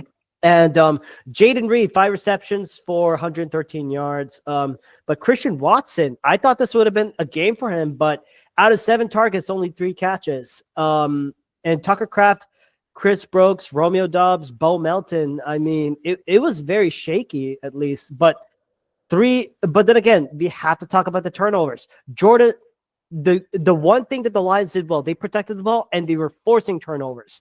Jordan Love, 3 fumbles, 2 lost. Emmanuel Wilson was able to recover one of them, but they did recover all fumbles, but the Lions kept on dialing up the pressure. So congratulations to their defensive coordinator on this one. And I think, and if they did that with that Aiden Hutchinson, Zadarius Smith's going to be great for him. It's a nice pickup. Oh, and I forgot to mention Kirby Joseph. I believe he collected a pick 6 in that game. I mean, Jordan Love played like good old Brett Favre. Yep. That game. He'll have a great stat, but then when it matters the most, he will throw it to the other team. So with that being said, we are done with the Week 9 recap. But before we do that, we have to talk about our favorite Masala moment of the week. I already know mine. How about you go first? All right. We got to talk about this play. The reverse hurdle from Saquon Barkley. I don't know if I can describe it in words, because I am still processing on how the hell I just can't. I literally just can't. And it was apparently it was a reverse hurdle. No, reverse no-look hurdle. With this being said, let me try and share the screen so I can walk through the play. Give me 1 minute. Okay, perfect. I have it ready. All right, I'll break down this play. This is a 3rd and 6. Ball is on the 44-yard line. Hurts is in shotgun formation. You see Grant Calcaterra sliding somewhat. He goes out in motion. AJ Brown, Smith. I believe that's Jack Stoll. Saquon is the back. Watch for this play. As he's going down, Hurts is looking. He sees that, his targets are covered. So guess what he does? Easy recognition. Throws it to Saquon. Now watch this. Breaks one tackle. Spins the other one. How? How does this happen? I still can't believe it. Don't think you can replay this many times. He misses one. I get this joystick, and then to reverse it, that's just insane. And the funniest reaction was like the Eagles sideline. They were watching. There's like, holy shit, did they do that? Apparently, Reed Blankenship and Jordan Davis were like, oh my god, what the hell was that? And I mean, and I would say this is a Masala moment of the year play. nominee right there. That was a great play. I'll say that. I'll give you that. That was phenomenal. For me was, and I mentioned this earlier. For me, it's the game-winning touchdown thrown by Matt Stafford to Demarcus Robinson in the Seattle Seahawks versus Rams game in overtime. And because you showed video, I'm going to pull up the video and we can see what I was talking about earlier. Please do. It's all the proof, baby. I mean, you have to break down this play because I mean that was a dime. It was a beautiful dime right there. Okay, so let me see. Is this gonna work? Hello? Okay. If you need help, like perfect. No, I got it. Okay. Well, shit. Hold on. It won't let me share my screen. All right. Are you able to pull up the? Yeah. 1 second. I can pull it up for you really quickly. Just pull up the highlights of the game. But as I mentioned, the Rams were tied 20-20. They had gone into overtime. Both of them had 2 drives. I believe the Rams started with the ball, had a chance to win the game with a touchdown. They didn't. They punted. Then the Seahawks had the ball, and they punted the ball, and they had a really good punt. They punted the ball all the way to the Rams. I want to say like 8-yard line or something like that. They had a great punt, and it led to maybe a vintage moment for Matthew Stafford. Something we saw all throughout his career with Detroit. We saw earlier on with when he was with the Rams. Like before he got hurt last year during their Super Bowl run, just pull a rabbit out of his what and just make plays happen. So leading up while Rockstruck's pulling up the while he pulls up the video, the Seahawks punted the ball. They actually, I take it back. I should have read the stats correctly. The Seahawks had the ball. They started off the game in overtime with the ball. They actually went for 4th and 1 on the Rams 16-yard line. Tried to pull a Nick Sirianni and tried to go for the win and try to pull out instead of take points and try to see if your defense can stop them. They ran Kenneth Walker for a gain of 0. They turned it over on downs. Then the next drive, the Rams had it at their own 17-yard line. We had Matthew Stafford throw it out to Johnson for 24 yards. Then we had a pass to Stafford to Tutu Atwell for 16 yards. Beautiful dime.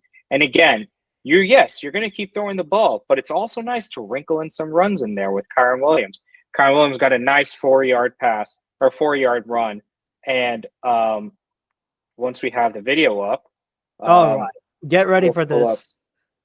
Get ready for this, ladies and gentlemen. I have this on mute, so please start the play. Let's start it. So you can start it. So we're gonna see it right here. So Scott, we've got 5 minutes left on the clock. Matthew Stafford, he sees that Demarcus Robinson pretty much has a one-on-one matchup out there. Cooper Kupp, he's in motion. He's telling Witherspoon's on him.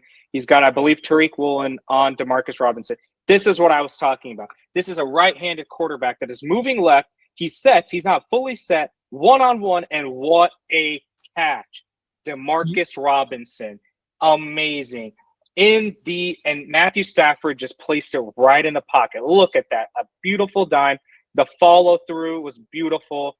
And Demarcus Robinson, what a one-handed catch. That was like an Odell-like, one-handed catch that we just witnessed. Man, what a phenomenal throw. What a phenomenal catch by Robinson. This is scary, man. I think this is really scary. We already know Sean McVay can cook up a play like no other.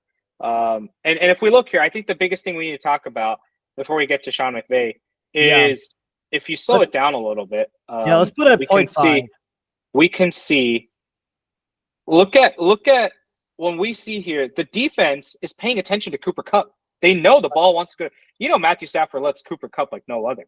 He he knew that there was one-on-one. If he had a one-on-one coverage of Demarcus Robinson, he was going to take the chance. But if not, the ball was going to Cooper Kupp. I also want to point out beautiful, beautiful, beautiful protection by the offensive line. They picked up all the blitzers. Cooper Kupp had a great block, and there was only three receivers on that play.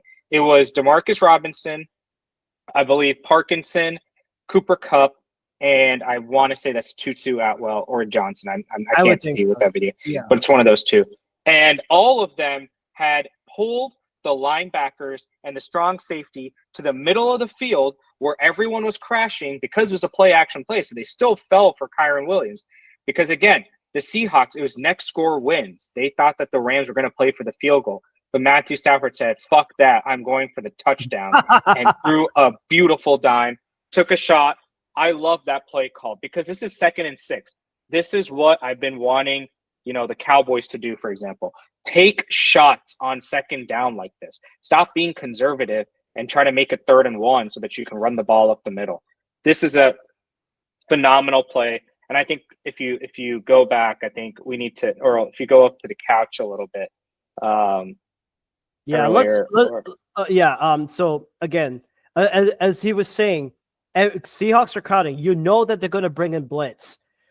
Beautiful pickup. Every one of them picked it up. Kyron Williams, beautiful block. Cooper Kupp had a delayed block that turned into a route.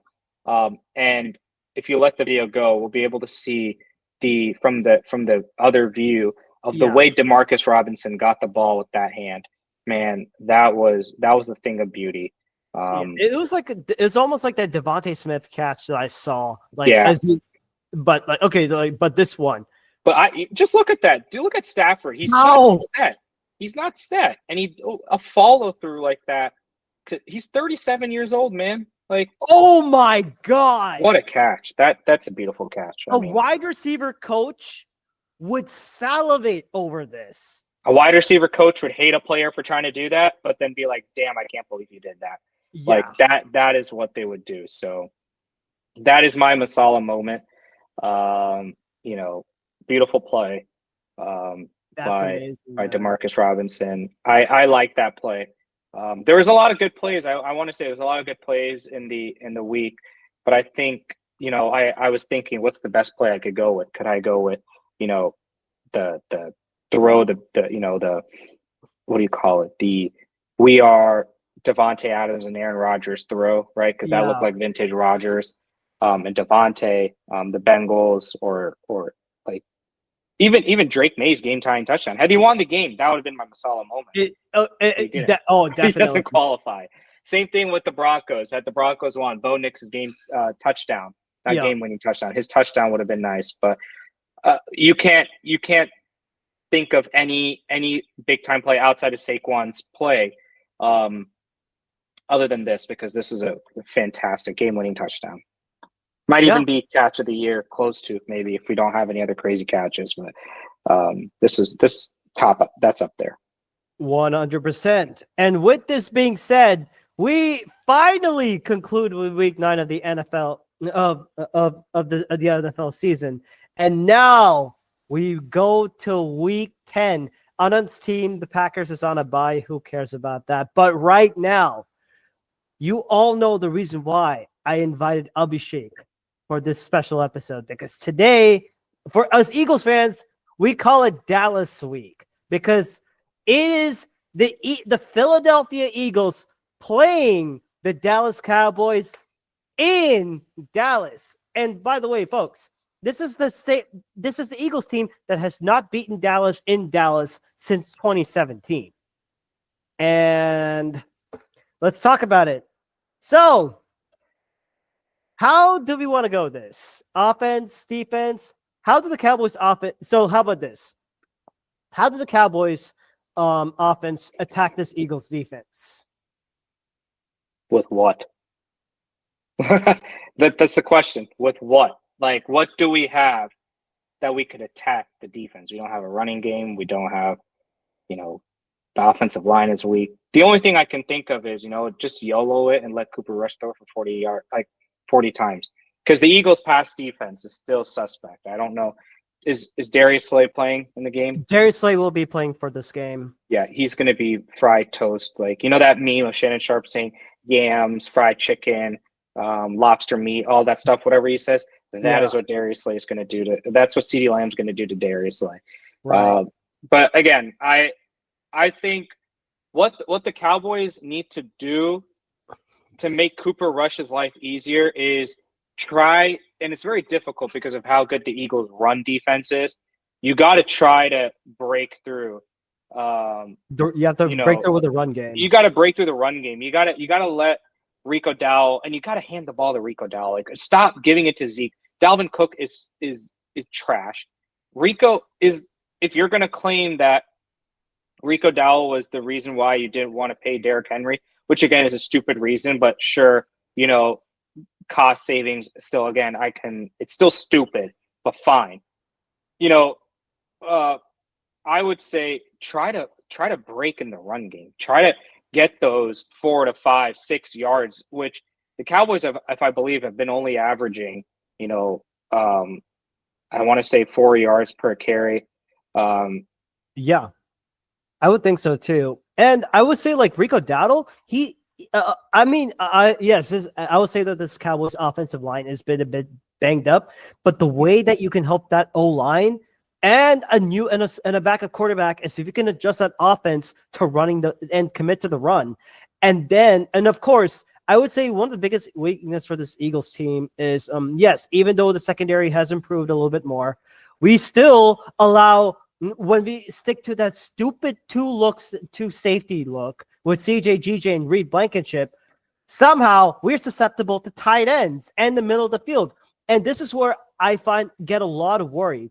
Now, even with Cooper DeJean in the slot corner, my concern is that CeeDee Lamb will say, hey, I don't need to risk going outside. I mean, hell, I'll be surprised if Quinyon Mitchell can hold off against CeeDee Lamb. I would be very surprised. I would not be shocked if he drops this game. But I would say in this case, I can imagine the Cowboys offense saying, okay, we may have some ability to pass we may have like a little success in the run game, but we could definitely attack the middle of the field. I mean, they have a good tight end in Jake Ferguson. I mean, he's at 38 catches for 334 yards. I don't think he has had any touchdowns so far, but I mean, my biggest threats to look out for in the Cowboys in this offense, Jake Ferguson, Jalen Tolbert, and CeeDee Lamb. Jalen Tolbert is coming along. He's growing. And I don't know if Jonathan Mingo is going to be playing this game, so it'll be interesting to see if he gets any snaps, if he's able to, get a couple catches to show that he was truly worth that 4th round pick. But I mean, again, I think with the Cowboys, it's at this point, you really can't tell me that, they are going to be this groundbreaking team again. I mean, they're going to turn it around. They're going to be great. I mean, they average 3.8 yards per carry. I mean, how are you trying to win games with that, right? Like, there's no way you could win games with that. And you're about to play a Eagles defense that is very stingy on the run. They don't allow you. They're going to tell you to pass it, which is kind of funny because the Eagles pass defense sucks. So it's like, why would you try to force a weakness by saying, I'm going to stop the strength? Sorry, I'm going to, stop your run, but let my weakest part of the defense get torched. But that's here nor there. But it's applying pressure. That's what they want to do. The offensive line's got to step up. We gotta protect Cooper Rush. He's starting his first game in a while. Yes, he's 5-1 in his career as Cowboy starter. But a lot of it is, and I will say more on when we talk about how will the Cowboys beat the Eagles offensively, it is the game plan. It is Mike McCarthy that's got to do it. He has got to help Cooper Rush out. He's got to help his team out. When you can't expect, Cooper Rush is not Dak, let's be real. And I'm not saying Dak is this great world-beating quarterback, but he's a top 10 quarterback, and he can win you games with his arms and all that stuff. And he can, do the best out of nothing. And we've seen that. Cooper Rush isn't like that. Cooper Rush has got to have the protection. In the past, when why was Cooper Rush 5-1 in the past? The defense was only allowing 15 points a game. Our defense was elite. We were picking it off. We wouldn't let teams score on us. So Cooper Rush literally just had to score 3 touchdowns and we would win the game, or 17 points and we'd win the game. Right? We don't have that anymore. Our defense is garbage. So it is what it is. The Cowboys. The coaching staff needs to help, and don't turn over the ball. Try your best. I mean, again, we got to do our best to hold the ball. Don't give Jalen Hurts and the offense more time to more opportunity to score on you. And funny yet, I've been so down bad about this season. I didn't even realize this game was in Dallas. I literally, as we were talking and I was looking at the game, I was like, holy shit, it's in Dallas. It's not in Philadelphia. I thought it was in Philadelphia this entire time. Oh no, it's in Dallas. And I was like, bro, it's in Dallas. What the heck? Like, shit, I don't really care about this team as much this year. But this team just pisses me off every time I see them. But not that I'm not going to stop watching the Cowboys fans. I still love them. So I'm going to die through the entire time. But yes, they're 0-3 at home. I don't know how you're going to stop. And I'm going to key it off to you. What do you think Jalen Hurts has got to do, or what does Kellen Moore have to do to successfully get his revenge game on the Cowboys? I think that's a very good question, but I would say there are a couple of ways that you can diagnose and attack this Cowboys defense.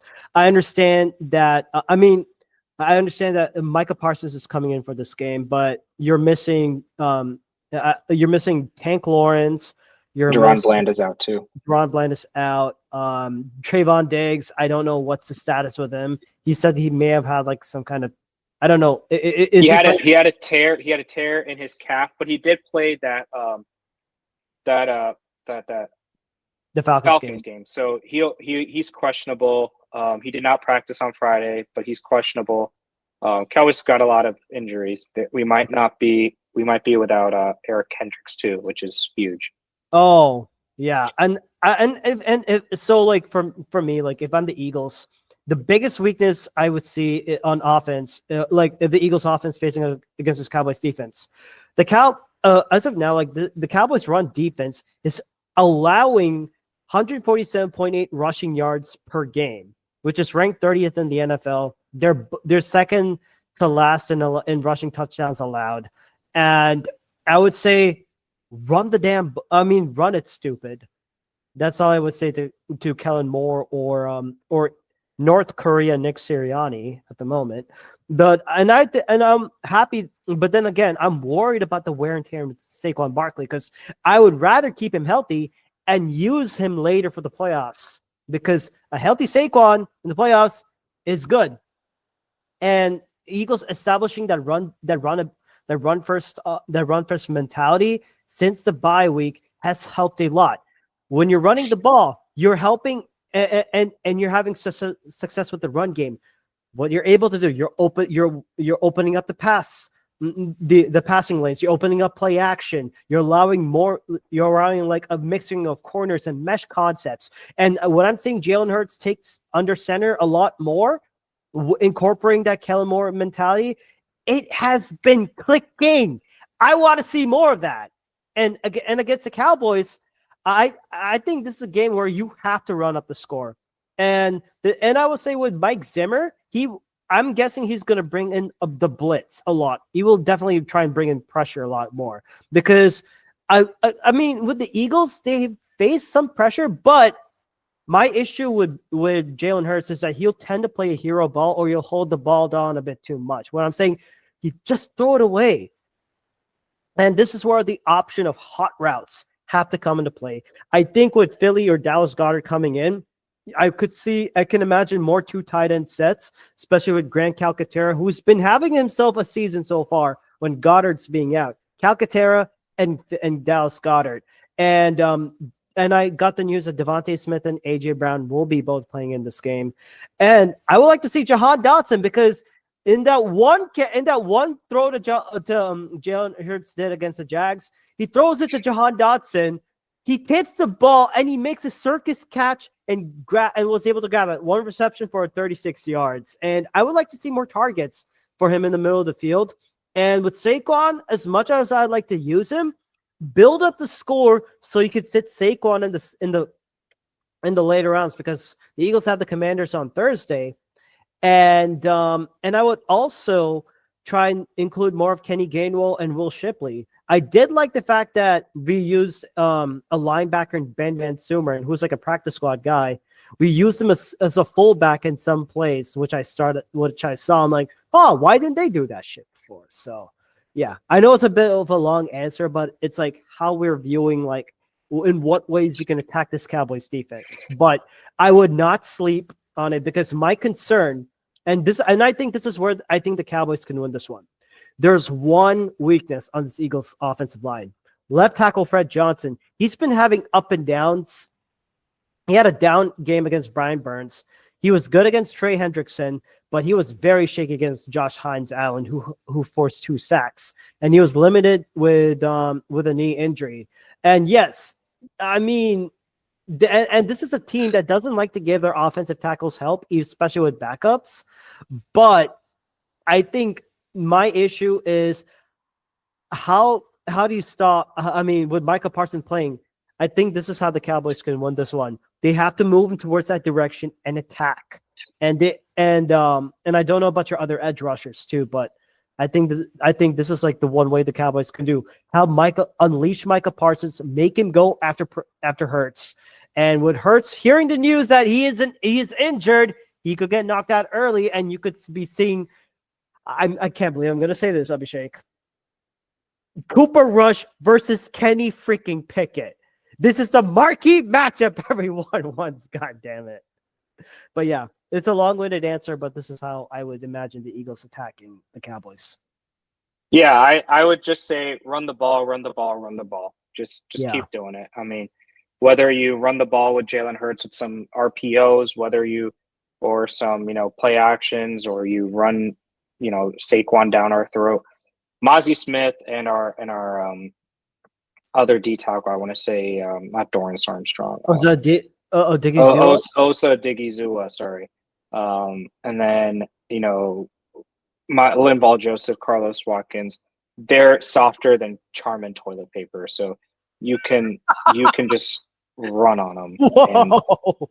I've never heard that before. I will say I'm excited for this one matchup because of the way that this guy has been playing versus a Cowboys player. Is Saquon Barkley versus Demarion Overshown. Oh my God! I think that's going to be an exciting matchup because Overshown's going to be the guy will be the guy who basically hits Saquon every single time. Will be the one who covers Saquon on those wheel routes that we've seen. Will be the one to watch him. Also, Overshown might be on Dallas Goedert, and that's an interesting matchup to see too. But I think as a Cowboys fan, we should be excited the way Overshown is playing because he has been the one positive in that entire offense or the entire defense. If he makes those big plays, if he's able to make, force a fumble, force some kind of turnover, that bodes well for us. We need and I'm talking for the Cowboys defense. We need Jalen Hurts to revert to what he was the first 4 weeks of the season. We need him to be a turnover machine. And he's been playing phenomenal the last couple of weeks, and he hasn't turned it over. But we need him to go back to that. That's the only way we could give Cooper Rush more chances to try to score some points. Outside of that, I mean, I would say for the Cowboys defense, this is more than a matchup for player to player. Dude, this is a matchup between two of the most middest head coaches I've seen. Like this is like average head coach, man. Like at this rate, it's who is gonna fuck it up more, Nick Sirianni or Mike McCarthy? Literally, like, and my bets, and it's so hard. Yeah, you can't bet on it because both of them will do it. So it's like I don't know what to do. But I will say the one thing that the Eagles should try to do, and I'm assuming they will be able to because they're a more healthier team and they're the better team. they've got to take the lead early and keep it. Like, you can't do like what you did to the Cowboys always make these fake comebacks. So it's like, like the game versus the Falcons. It was a 27-10 game. Or 27-13 game, but Cooper Rush came in and threw 2 touchdowns or a touchdown, whatever, and made it a decent looking game. But no, you guys should take the lead and run the ball. Don't stop running the ball. And I don't know how Micah Parsons, to me, seems like someone who's being forced to play this game because they know that their season depends on it. I don't know how efficient he's going to be. He's had he might have had the worst contract season of any player I've known recently. Oh man. He's been pretty bad. And yeah, injury plays a part in it, but even when healthy versus outside of that Browns game, right? Versus the Saints versus the Ravens and versus the Giants until he got hurt, he has not been that Micah Parsons that we know. So another injury to keep an eye of that we don't know. He's still unspecified, but Kalen Carson, he's the backup DB for Deron Bland. He practiced fully. He's got a shoulder injury, but they've put him as unspecified. I don't know if this is the games that they want to play with the Eagles, but he might be playing, so I wouldn't be surprised. And I know Zach Martin didn't practice. He was having an injury. He had an injured shoulder, didn't practice for 2 days. Usually I don't count Wednesday practices. That's kind of like a bluff, right? Usually it's like to focus on Thursday practice and Friday practices. He didn't practice on Thursday, but he practiced on Friday. I wouldn't be surprised if he's playing. He's a tough guy. Same thing with Eric Kendricks. He's questionable. If Eric Kendricks cannot play, Saquon's going to have a night or a day game or whatever. Yeah. That's what I'm. It's an injury. Tyler Guyton's also limited in practice. He's questionable. If he doesn't play, man, that guy's caused so many penalties. He's a guaranteed 3 or 4 false starts in a game. Like, I could bet the over and he'd probably hit it. He's awful. But this is and for everyone out there listening, the Eagles and Cowboys games are always fun to watch. All right, don't get me wrong. This is a divisional game. They're not going to go down fight. They're going to go down fighting. Sorry, regardless of how many injuries and all that stuff. But I want to tell you guys one thing. This year's matchup might be the most uninspiring game in maybe 5 years, 6 years, in a long time. Yeah.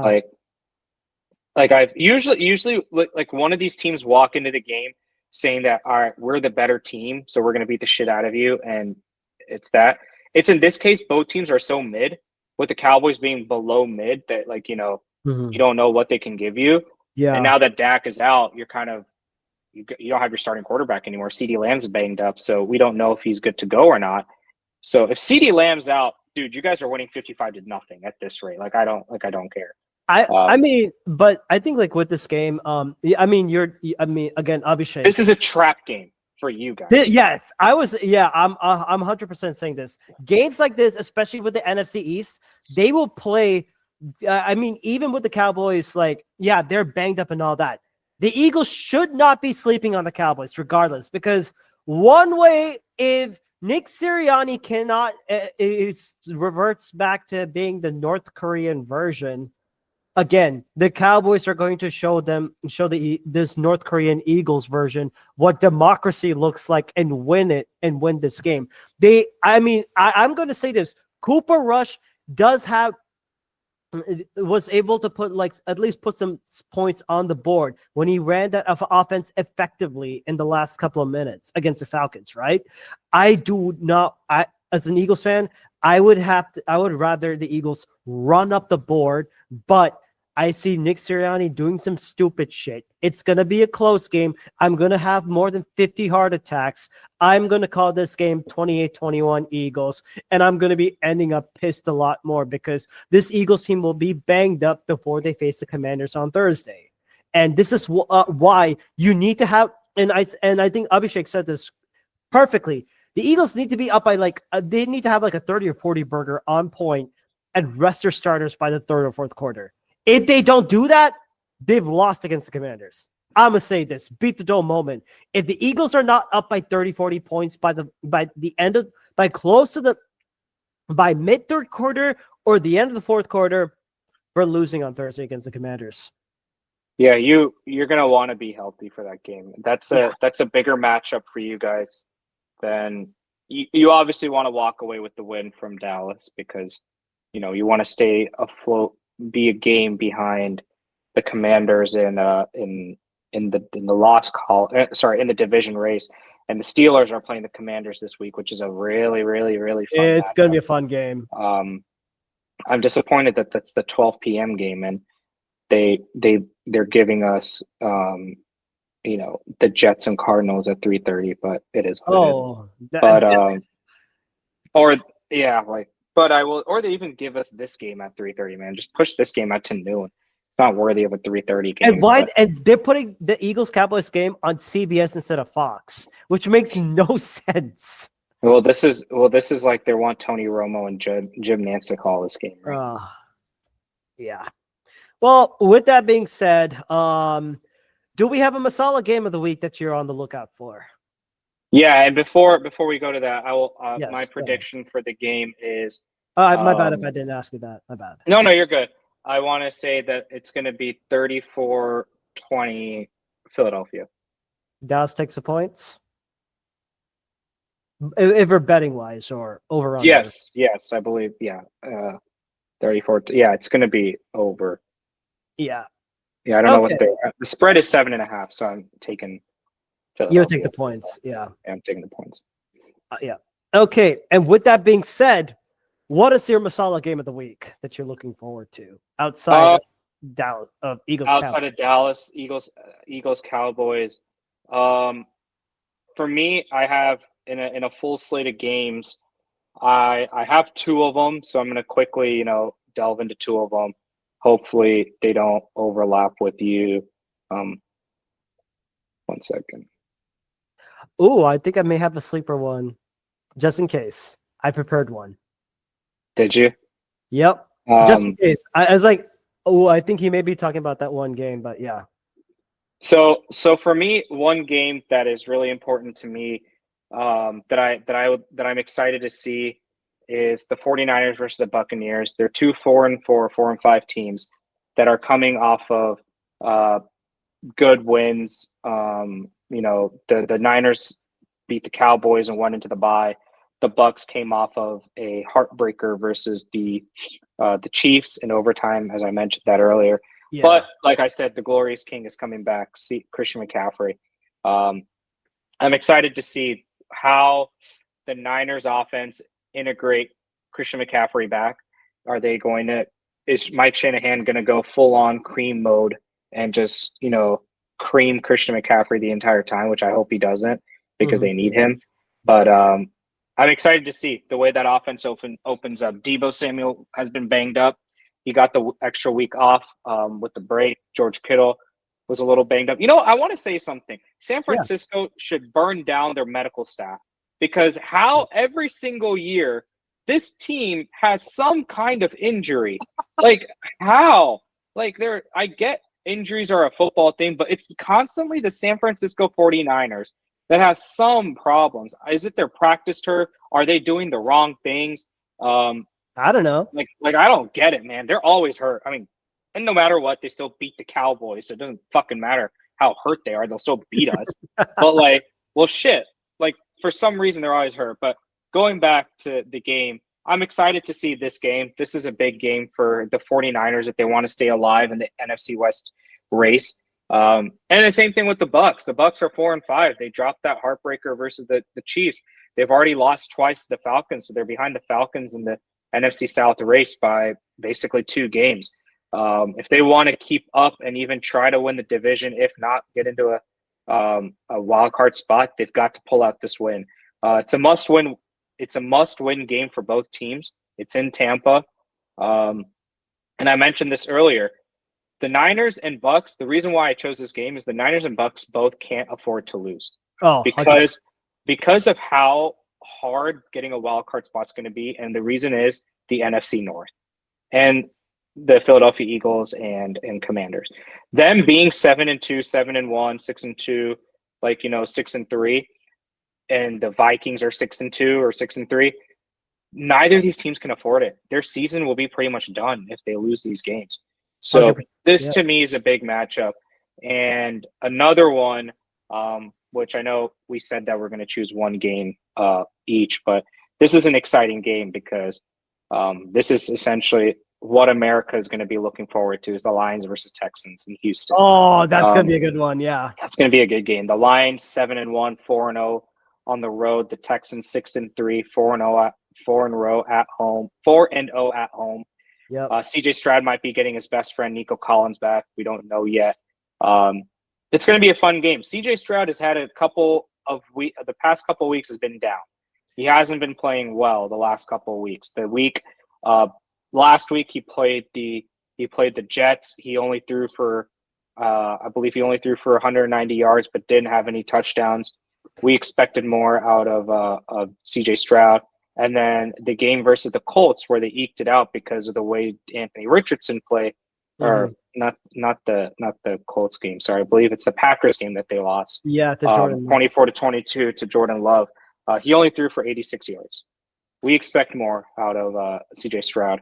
I think with that game, I don't know if the Texans can do that because their offensive line has been super suspect, and with the Lions, that Lions pass rush is insane. It's Dan Campbell, Darius Smith. What the hell? Yeah, Dan Campbell, man, props to him because he built in the trenches. He said that I am going to build an offensive line. I'm going to build a defensive line that's going to bully the shit out of the other team, and no one can move. And what do you say? Bite off kneecaps? We're going to bite kneecaps or whatever. Yeah. This is going to be a fun game. This is, I believe, an MVP candidate. And can you hear me? Sorry. Yeah, I can hear you. My pause just died. No, you're good. I can hear you. This is going to be an interesting game with an MVP candidate and Jared Goff, who I said that was a top 3 option, mainly with him 7-1. I believe if the Lions win the NFC, he might actually eke out the MVP off of Lamar Jackson, and he deserves it. He's been playing amazing ball. It'll be interesting. Like I said, when I was recapping the Texans and Jets game, CJ Stroud was being carried by Joe Mixon in that game. Joe Mixon has been playing phenomenal. Been running the ball great. He's about to play one of the best rush defenses.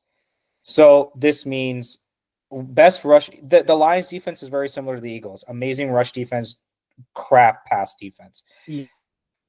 What's going to be interesting is to see how it'll be interesting to see how the Texans adjust, because if they can't run the ball, they need CJ Stroud to be superhero mode. But with the Texans, you just mentioned this, the Texans offensive line is suspect. If they can't protect CJ Stroud, the Texans are going to collapse. Yeah. So it'll be an interesting game. It's going to be fun. Sunday Night Football. Thank God they put a phenomenal game on Sunday Night Football. 100%. We have to see Vikings versus Colts. But sorry, add an extra game to my no, you're good. And thank God I have Monday off. So yeah. This is going to be a good game. I hope this goes to overtime, or I hope, it's a shootout, because this is going to be a game that we've all been, I think it'll be and maybe had the Texans been a little bit more healthier and a proper offensive line and actually won more games, it could have been a Super Bowl matchup. It could have been a Super Bowl preview. I still think it could be if Nico Collins comes back and they play and he gets back. But the problem is the offensive line. The offensive line is very suspect. So yeah. But so what's your game?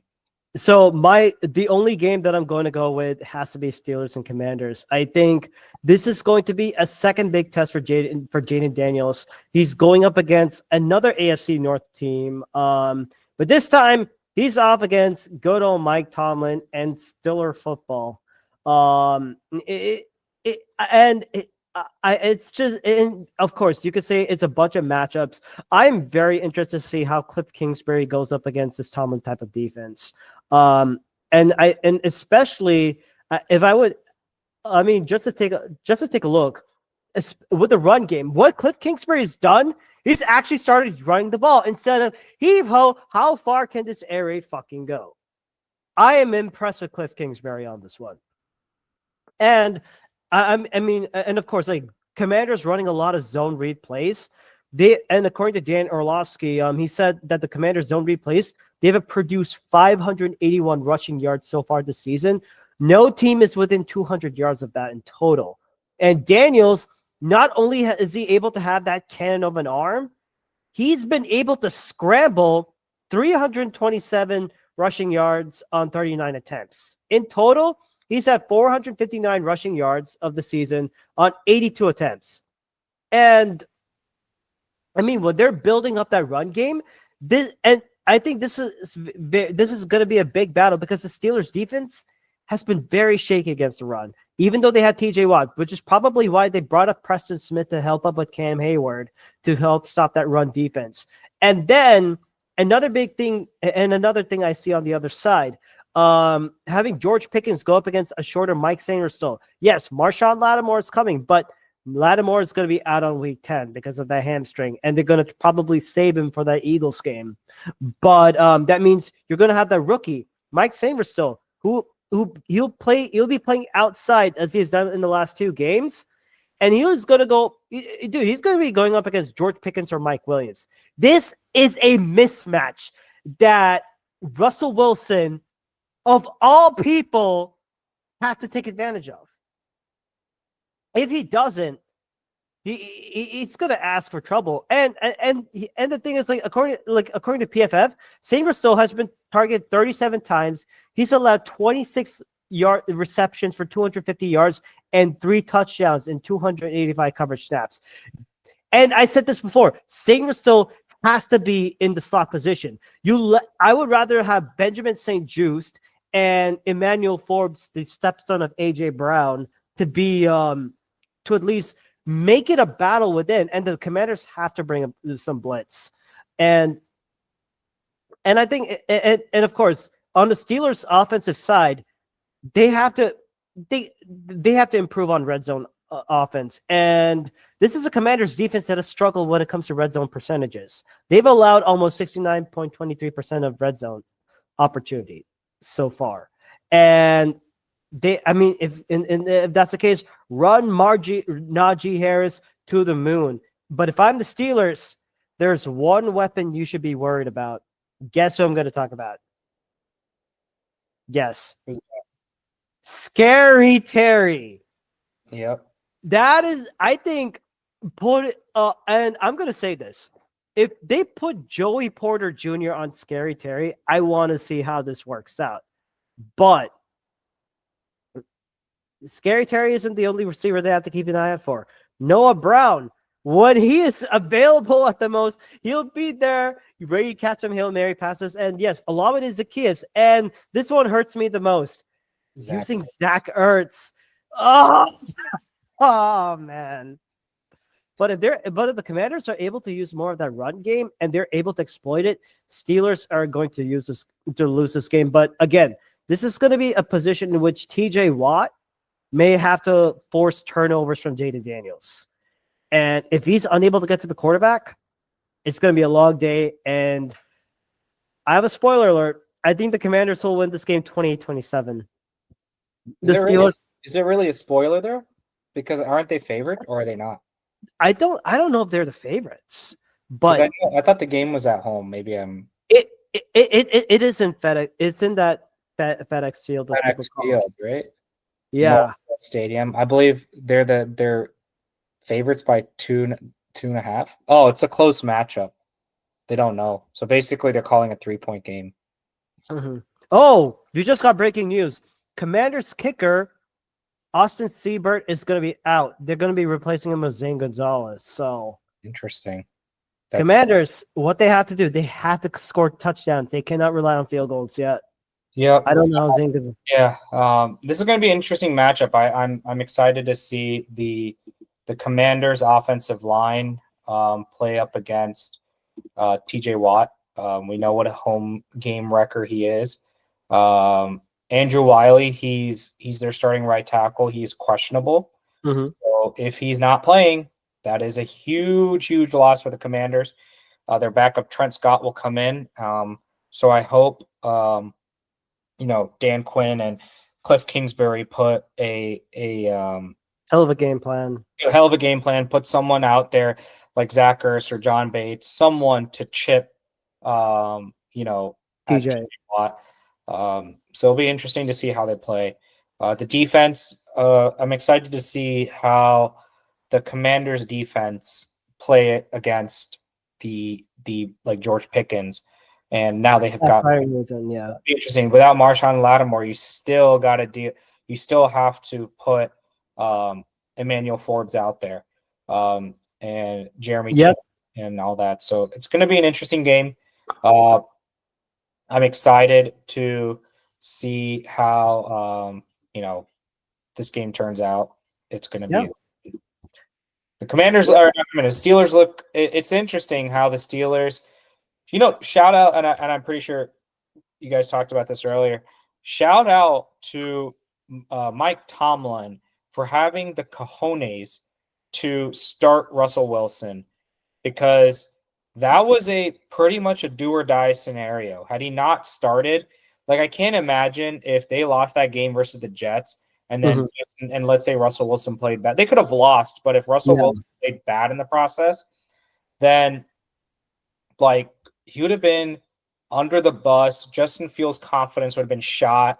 It would have been a really bad outcome for the Steelers. But he knew what he was doing. He said, "I'm going to stick with the vet. I know what Russell Wilson's got." And I will say it's opened up their offense a lot more. Now George Pickens gets those deep balls that Kenny Pickett, as much as we hated him, was giving to George Pickens. Yeah. And it's something that the Steelers offense was missing, was that pass offense. And Najee Harris and Jalen Warren, I don't know if Jalen Warren's going to be playing, but Najee Harris has been playing really good. So it's exciting. So it's going to be an exciting game. Definitely. And with this being, do you have a score prediction for that game? Commanders, Steelers. I want to say Commanders. Geez, this is a tough game. I know you're going to want the Steelers to win so that the Commanders and Eagles game becomes it becomes a bloodbath. But either way, I'm going to take I'm going to take the Commanders 31-28. Right. Yeah, and I think for your other games, Bucks versus Niners, I'm going to say the Niners will win this game 35-28. Actually, I don't even think I set a score myself for that game. I'm going to say 38-24 Niners. Yeah, and then for the Texans and Lions, I'm sorry for the Lions, but they're going to get blown out 30-20. It's the Lions lose? No, the Lions are going to win this game 30-20. I'm sorry for the Lions. No, I meant to say I'm sorry. I meant to say sorry for the Texans. Yeah, I think the Texans will put up a fight. I don't think it's going to be super competitive though. I'm doing 34-17 Lions. Definitely. And with this being said, this concludes this episode of NFL Masala. And with that being said, thank you so much, Abishek, for joining in. If you like our content, make sure you follow NFL Masala on the following platforms: Google, Spotify, Apple Podcasts, Pocket Cast, and yes, season 3 is officially on YouTube. So make sure you share, subscribe. And also if you want to leave us a question, make sure you email us at nflmasala@gmail.com. All lowercase, NFLMASALA@gmail.com. You can also find us on social media at Twitter/X and Instagram on the same with the handle at NFLMASALA2022. That is NFLMASALA2022. And with that being said, Abishek, where can they find your content? You can find me on Insta. It's my full name, my last name, Abishek_Ramani. You can find me on Twitter. It is at Shek the Shrek.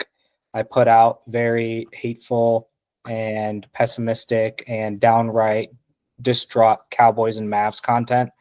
It's been a painful couple of weeks for Dallas fans. But yes, you can find me there. Next time I join the pod, we can talk more. But I will say one thing.